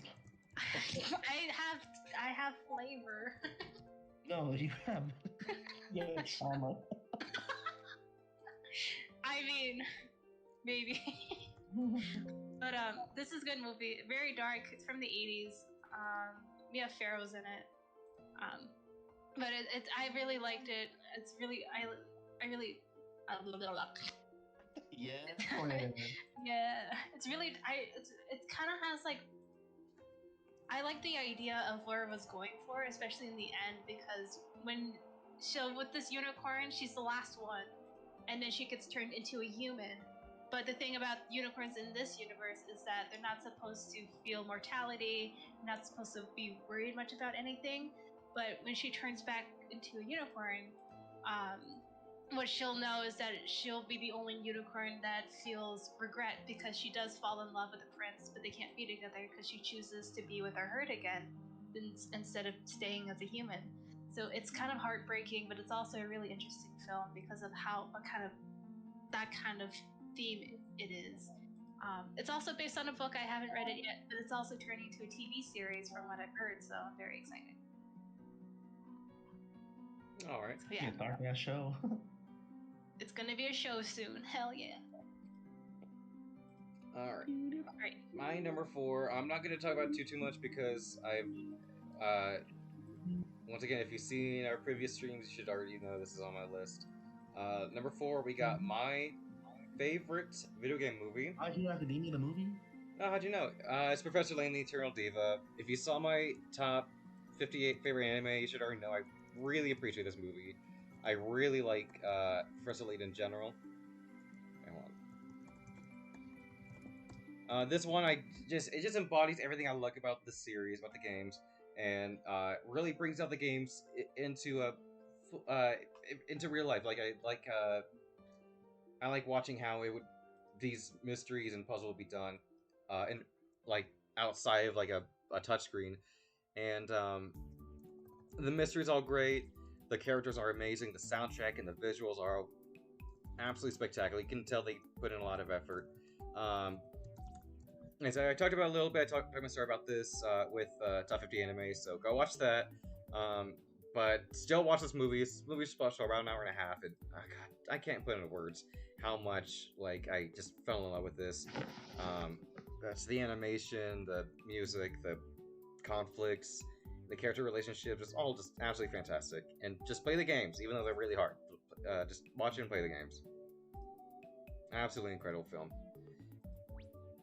Alright, Hori. Number 3. Number 3. This one was also very obvious, I think. So, it's a Digimon movie. What? I didn't see that coming. Is it Kizuna? Yeah, Digimon Adventure Last Evolution. Oh, that shit is so good. Even though the plot's kind of all over the place, the animation is good. The villain was good. She was so sad. She just wanted her Digimon back. I know. Oh, thank God they didn't go with the Tri art style because I hated that. Tri was a mess. Like, straight up, I think they had something of a plot in the first, and then it just got off the rails. And just. I think it should have been its own standalone season. No, the old kids, except for Mako. But like, they needed to like fix the plot. A lot. They had no editor. They had hopes and dreams and went with it. They just threw it all together just to make everything all around. Yep. Yeah, this is a good movie. The ending was really open-ended, even though what happened was so sad. But it's open-ended because thank O2. Yeah, look how good they look. Old. They're all old. Exactly, even the O2 kids. They're even drinking. Yeah. Oh my God, drunk. really? All right, and Claire, number 3. So mine's a sequel to an old animated movie. It's called All Dogs Go to Heaven 2. 2? The second one, yeah. The second one? The second one. Well, they died twice or some shit? Yes. Sort Yes, of, actually. Spoilers, wrong. yes. So it's about these two dogs. There's this movie called All Dogs Go to Heaven. It's about these two dogs. one of them. I think both of them are dead. Actually, they They're come both dead. back. They both died at the deal end of with the first one, devil shit and stuff like that. And then in the second film, they do deal with the devil, but they also deal with a lost kid. The music's great. I grew up with this movie. I actually never saw the first one until What? later in life. Oh, okay, I was about to say. Yeah, I had it on VHS, dog. Dog, I get it. Yeah, and then Devil a cat? What is that? that's Satan. That's the devil dog. Why does it look like a cat? Because it's Because- a cat. Because Oh my in God. in the first film, Oh, my. they used cats for hell, I don't and remember. then they kind of reused it again for the sequel. But they don't have hell cats anymore. They have devil cats. Cat. Yeah, but the music's really good. I actually really the plot was a lot better than the first one. I didn't like the first one all that much. It's a good movie. I liked it. A lot of critics didn't like it, and I liked it. I didn't. Compared to the first one, Yeah. I Leave me mean, I know you grew up with this, so I'll put some respect on that. Unless you do. I just like the first. I saw the second one once. I didn't really like it. I saw a bit of the show and I saw a bit of the Christmas movie. Yeah, there was a show. Okay. I saw like one episode and then I had the Christmas movie on VHS. I watched that all the time. Okay, my number 3. I owe a lot of my life to number 3, and I'm not exaggerating when I say that. I don't know where I would be without this movie in terms of like a fan of film or just media in general, because this movie widened my array of media that I watch in general. And when this movie came out, I knew the franchise existed, but I never watched anything from it. I just knew a character or two. That was it. I knew nothing. And this reboot came out, and there was a point where me and my family would be in this computer room, and we had a bunch of movies recorded on DVR, and we would just have them on replay all the time. And one of those movies that I kind of glanced at it, and I would be like, yeah, it's pretty cool, and I kept watching more and more of it, and then until I finally sat down, watched it full, and basically just changed my life for the rest of the time. My Lord of the Ring. number 3 Harry Potter. is the 2009 Star Trek reboot. Oh, I forgot. Sorry. And Isn't that a show? yes, there's a things. lot of movies. Oh. A lot of movies. But they rebooted it in 2009, and it was a reboot prequel, because one of the characters from back in the 60s comes back in time, and he meets like the younger versions of the crew, and they don't play that towards the end, but it's like an origin story of the crew members of the ship, and they're all well casted, they're all well acted, and leading to a really huge grand space adventure. Normally I'm not into these kinds of movies, but this one really opened my eyes, and then they brought in an old actor back, Leonard Nimoy, and he explains what's really going on with the plot, and then it all leads to a great finale. This movie came out with fantastic visuals, fantastic music, you got all that, but the big reason I really like this movie is because had I not watched this movie, had they not recorded and I sat down and watched it, I would not know anything about Star Trek at all, and I wouldn't know who these actors were. I didn't know who these characters were, and I really got into Star Trek. I watched all the old movies. I started watching the old show, and that summer afterwards, my parents took me to my first convention, where I met Leonard Nimoy, the old actor, and a bunch of other of the old cast. So had I not watched this movie, I would not have any idea who these people were. I would not have met these legendary actors. I would not have these experiences I've had as an adult. So I owe so much of my life to this one movie. Not just to say that it's only on here because it changed my life. It's on here because I still think it's a good movie. I owe so much to this one film. So I have a very much appreciation for this one movie. So that's my number 3. You know he's in Fall Guys? Yes, I know he's in Fall Guys. Thank you. Have you guys not seen the giant Star Trek poster on my above my bed, signed by William Shatner? Actually, I've never been in your bedroom. I'm not too much into Star Trek nowadays. I still like it fine, but I haven't really caught up. But no, I still like the old ones. I still like these. I still like all the movies, most of them. All right, Hori, number 2. All right, y'all would never have guessed what my number 2 is.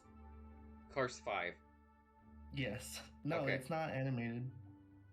Believe it or not. Hannah Montana. Close. It is Good- that old, I think. Good Booger I think. 7. So for my number 2, I picked Maleficent. Really? Okay. I love that damn movie to bits and pieces. Oh, what a good girl. She deserves the world. I love Maleficent. It was okay. Bitch. I thought it was okay. I am not watching those old ass movies, so Maleficent was really good. I liked Cruella more. Cruella. I actually like Cruella. Yeah, I didn't hate it. When did this come out? Unless. Melody 2014. Yeah, I believe that. But Maleficent was so cute. I like how they changed the end, where True Love's kiss wasn't some random ass dude that they found in the woods. That wasn't the original. Have you even seen the original Sleeping Beauty? No. Exactly. So don't judge. Doesn't some random ass guy from the woods come and kiss Aurora? I That don't no. hear it. That no. Not in the original. No. Mm-hmm. Oh, Jorge. Mhm. Jorge. You need to get cultured, I'm my not boy. watching the original. This one's good. It is She, good. doesn't get I- kids, she has her yeah, godmother. It's okay. I liked it fine. And also, Angelina Jolie's pretty cool. Yeah, she was pretty good. She was actually really good. Oh, and the second one's cool too, but I was like, eh. I didn't see the second one. It was really dramatic. It was really drop dramatic. I know it's No, okay. it's I've been like stuttering drama. so much on the stream too. And I'm like, wait, it's not drama, it's dramatic. Dramatic. And Dramatic. Claire, number 2. Mine is an animated film, another one. It is slightly dark if you think about it, with all its bright colors, but it's called The Willoughbys. Oh. It's on Netflix. I saw it so many times during pandemic lockdowns. It's really good. It's about this it's about these siblings. Oh, this one. Oh, duh. Yeah. Yeah. They live with neglectful, abusive parents, but it's a kids movie, so they play it lightly. They adopt a baby, and then they get rid of the baby, and then they try to get rid of their parents. Yeah, it's a whole plot. But in the end, they get a new family, and their parents are like out somewhere, abandoned, because they're awful. But it has kind of like the same kind of art style I would relate to. Have you guys seen that DreamWorks Trolls movie? Nope. Well, with Trolls, it kind of looks like they use felt and stuff, but in this Oh, movie, they use like God. strings and stuff. But it's really good. The twins are so funny and creepy. And Alyssa Cara's in it too. So A singer, Alessia Cara? yeah, she's in it. She's the girl. But Interesting, yeah, interesting. it's a good This movie. looks like the Addams Family. I was gonna say it was, maybe it's Almost. Tim But Burton they're- didn't do but- the Addams Family, did he? The animated He's one. doing the new one. Oh yeah, okay, yeah. I was like, The so it new might be the one. same director. I don't know. No, it's a different director, but it's very good. Very good movie. All right. So my top 2 are kind of similar in terms of like the conflict. So you might see a pattern with my top 2, but I highly doubt you two have seen these movies. They're pretty. It's semi-old. My number 2 is The Fugitive with Harrison Ford. El Fugitive? I think it came The Fugitive. If you know what this is, Harrison Ford plays a doctor who comes home one night to see a one-armed man killing his wife, and during the scuffle he has with the intruder, his wife makes a phone call, but because she's been beaten to almost to death and she's dying, she kind of makes she's kind of like spreading out words, and they and it makes it sound like that Ford's character killed his wife. So he's arrested. He's sentenced to the death penalty, but the other prisoners escape on the bus, or they cause the bus to crash if he gets out. And it's about him trying to blend in, trying to find evidence that he's innocent, trying to find the real killer, and at the same time, Tommy Lee Jones plays a U.S. Marshal that is after him, and he gives this crazy over the top performance. Him and his team are just so fun, and they're kind of like the not really comic relief, but they kind of give like a positive vibe to all this craziness going on, because Ford could be caught any moment. He has to put on these disguise. He has to change his look. He has to blend into like different environments, and all the while, like you have to remember, like with Tommy Lee Jones' character, he's not a bad guy. He's just trying to do his job. He's just trying to catch him. So but at the same time, Tommy Lee Jones' character is thinking like, maybe he isn't innocent, or maybe he is innocent. So he's trying to. So during this game of cat and mouse, he's trying to also find out if he's innocent. So it all leads to a really just heartwarming ending. I really love it. The chase scenes are intense. Very good performances all around. Fantastic music. It's far from the top movies are far from some of the greatest films of all time. It's just my personal favorite movies. I was really intrigued by this one, and I really wanted to watch it. So when I finally sat down, I really got tensed up with the mystery. I wanted to know everyone's mode. I want to know everyone's reasoning for doing what they are going to do or what they have done. So I don't know. It's a good mystery, kind of a thriller movie. So it's a good time. I really love this movie. That's my number 2. All right, so I'll do Brian's list. I don't think Brian's gonna make it because we're almost done. So I already know what Brian's number 1 is. I'm really questioning it, but Brian's number 5 is. We were talking about this earlier. His number 5 is Robots. Robot? Yes. Brian, Brian, really? okay. Brian is Brian. I liked this movie as a kid. I liked it. I haven't seen it in a long, long time, but I grew up with this movie quite a bit. I like it. I'm proud of Brian. Me and Brian had the same wavelength as a kid. Except for Master of Disguise. I'm still questioning that one. He has one funky wavelength. Oh, what the heck? Okay. Number 4 is Pokemon, the first movie. Oh. Pokemon, the first one? I like the first one. Man, First one's not my favorite, but if I grew up on it, he probably grew up with it, so that's very understandable. This movie made me cry because both when Ash died at the end, and then both when he there was like a little movie going on in the beginning, kind of like a little fun little episode where Charizard got his head stuck in this hole, and so it was like them trying to get out, and there's a scene where they were all crying because they couldn't get him out, and when I was a little kid, that made me cry so much. All right, his number 3 is yep, there we go. I knew it. I love this movie. This is another one of my favorite Disney movies. I asked Brian what's his favorite Disney movie. He said this one, Treasure Planet. Treasure Planet? I love this movie. Oh, This is a good one. It came around the same time as Atlantis. It's Treasure Island, but with in space and all that. But it doesn't. What's with Treasure Island? Say again. What the hell's Treasure Island? Jorge, it's like the classic pirate adventure treasure movie. No, It's a sci-fi or pirate book. movie with a boy who gets on top of a pirate ship, and then he learns about father figures, gets treasure. What? Jorge, it's the literal classic pirate tale. Come on. No. I'll stick with the classics. More Skip it. than One Move Piece. on. It's probably more well known than One Piece. I'm pretty sure it's on Disney Plus. You can watch it. It's probably on Disney thank Plus. you. It's really good. I think the animation is is. fantastic. The visuals are really good. I like these characters. I like the father-son dynamic between him and the twist villain, but we all know he's a villain. It's good. It's a good one. I'm really happy Brian has it. I knew he was gonna have it because he told me that was his favorite Disney movie. And this is the one that Brian told us about. Yeah, it's Spider-Verse is number 2. Yes. And then I'm questioning his number 1. I know Jorge was talking about. I don't know if it's the same movie, but whoops.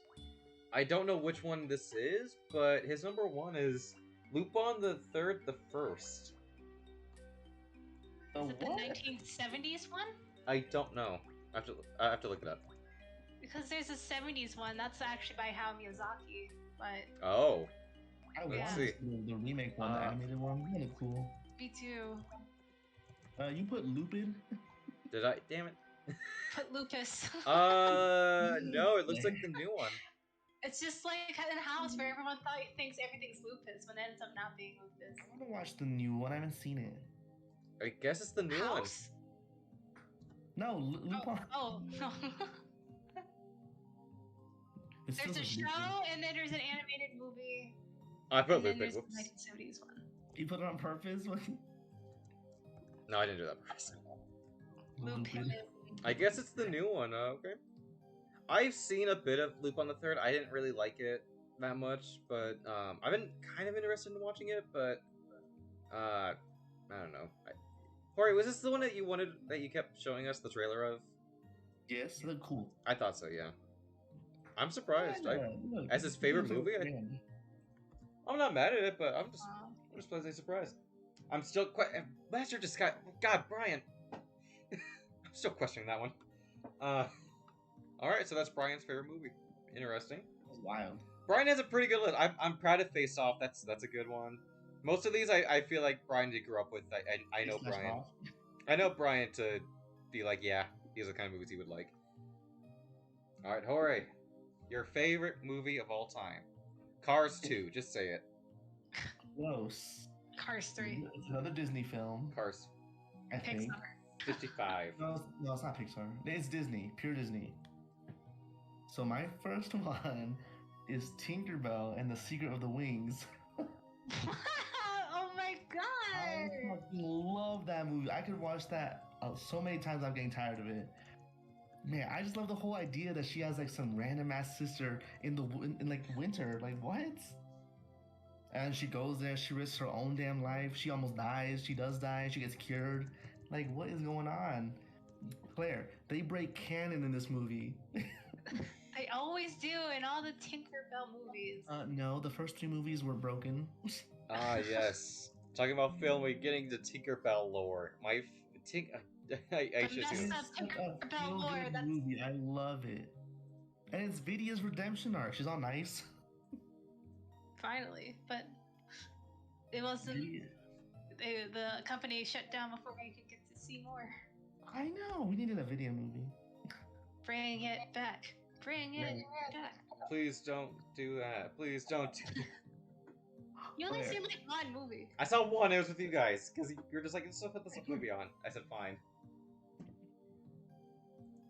Alright, Man, Claire, what's your number 1? it's another dark story. Probably. It's actually. I Really? 100% Yeah. believe that, yes. It's Corpse Bride. Really? As your favorite? Oh, I guess you don't rank it up. I'm not I'm surprised. I shouldn't be questioning you, surprised. Claire. Ooh.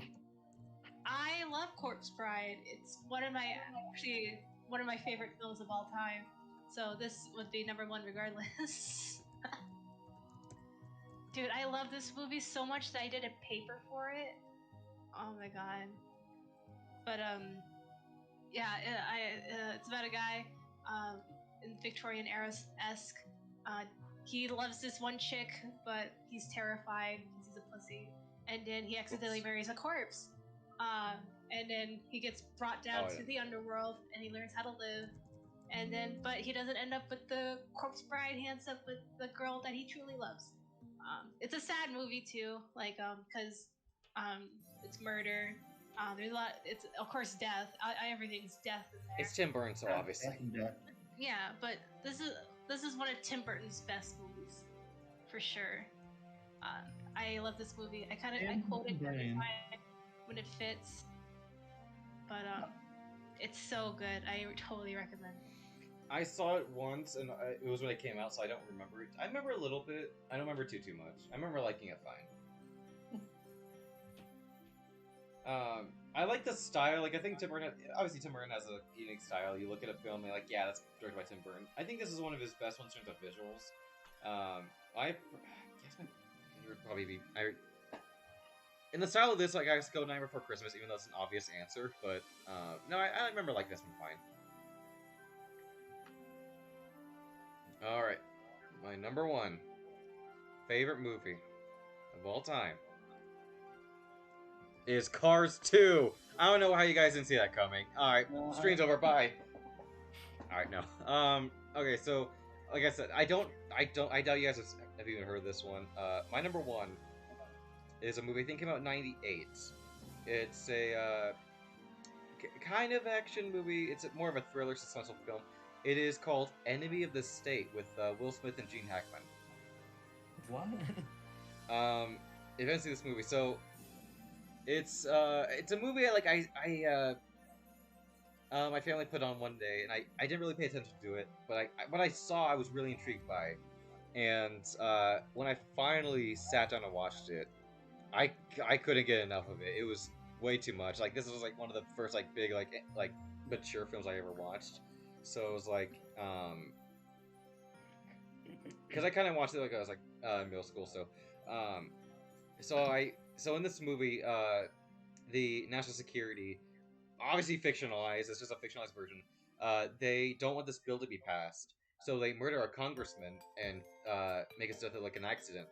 But they don't know that the murder was caught on tape by this guy who was filming the park that the murder took place in. And the guy retrieves the tape, and he finds the murder happened, and so do the villains. So the villains go after him, and then you get to Will Smith's character, he's just a normal, happy lawyer. He's got family, he's got a good job, and while the guy with the tape is on the run, he runs into Will Smith's character, and he, unknowingly to him, slips the tape into his bag, and then he dies. And so Will Smith has the murder on tape, but he doesn't know it, and so these people are after him, and so like they ransack his house. He keeps getting investigated. They frame him for having an affair, so his wife kicks him out. They freeze all this bank. So basically, his life is being thrown down the alley, and he has no idea why. He has no idea why he's on the run. And then Gene Hackman's character shows up, and he was a former agent that knows all their tricks, so he goes in to help them, and he doesn't want to get involved because he knows how dangerous they are. And so he's reluctant at first, but they slowly start to form a bond and start to work together to expose the villains. And I'm not gonna dare spoil the climax. It is one of the most eye-widening, heart-pumping scenes I've ever seen on film at that point in time, probably still to this day. And it all led to a very good ending.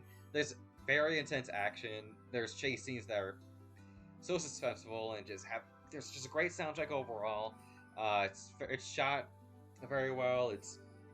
There's no explanation other than it's just my favorite movie. I grew up watching this a lot, and really got me thinking into film.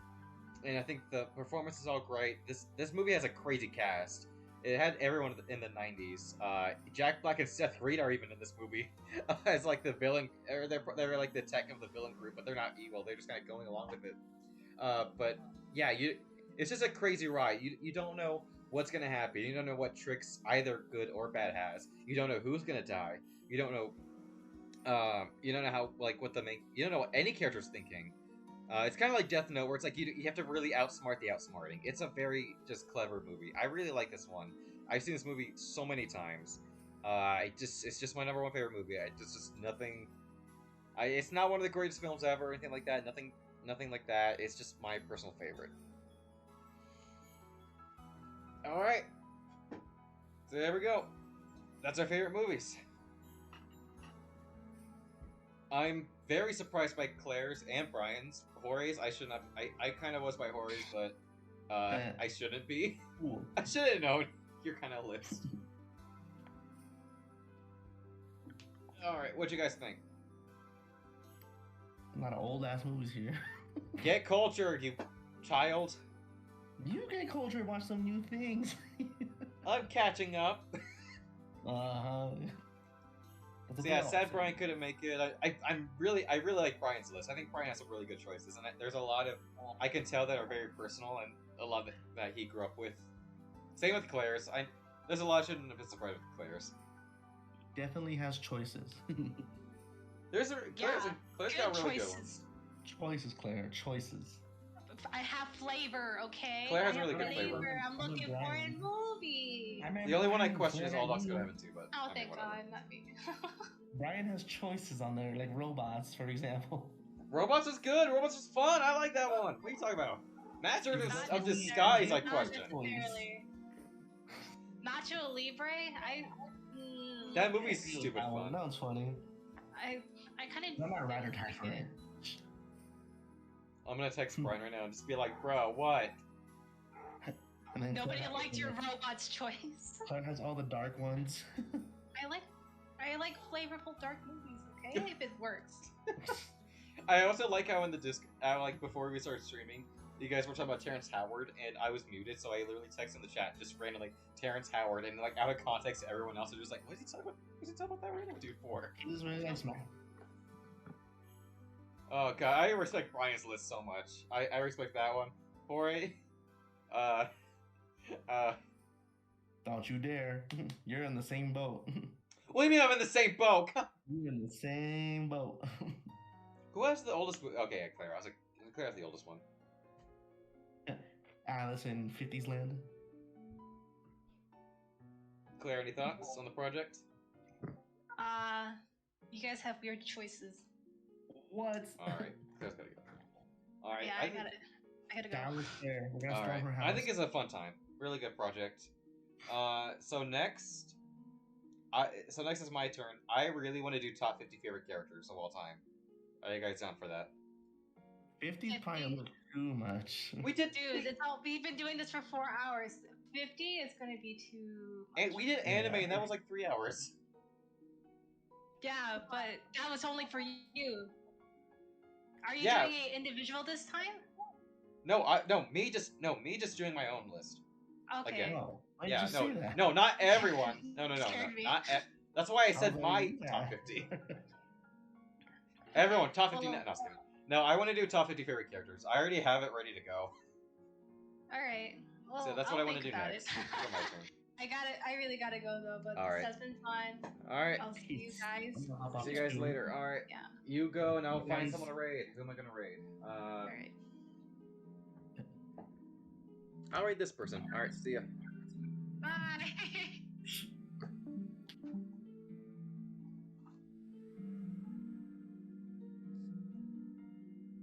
We will raid you. Even though I haven't seen a streamer in a long time.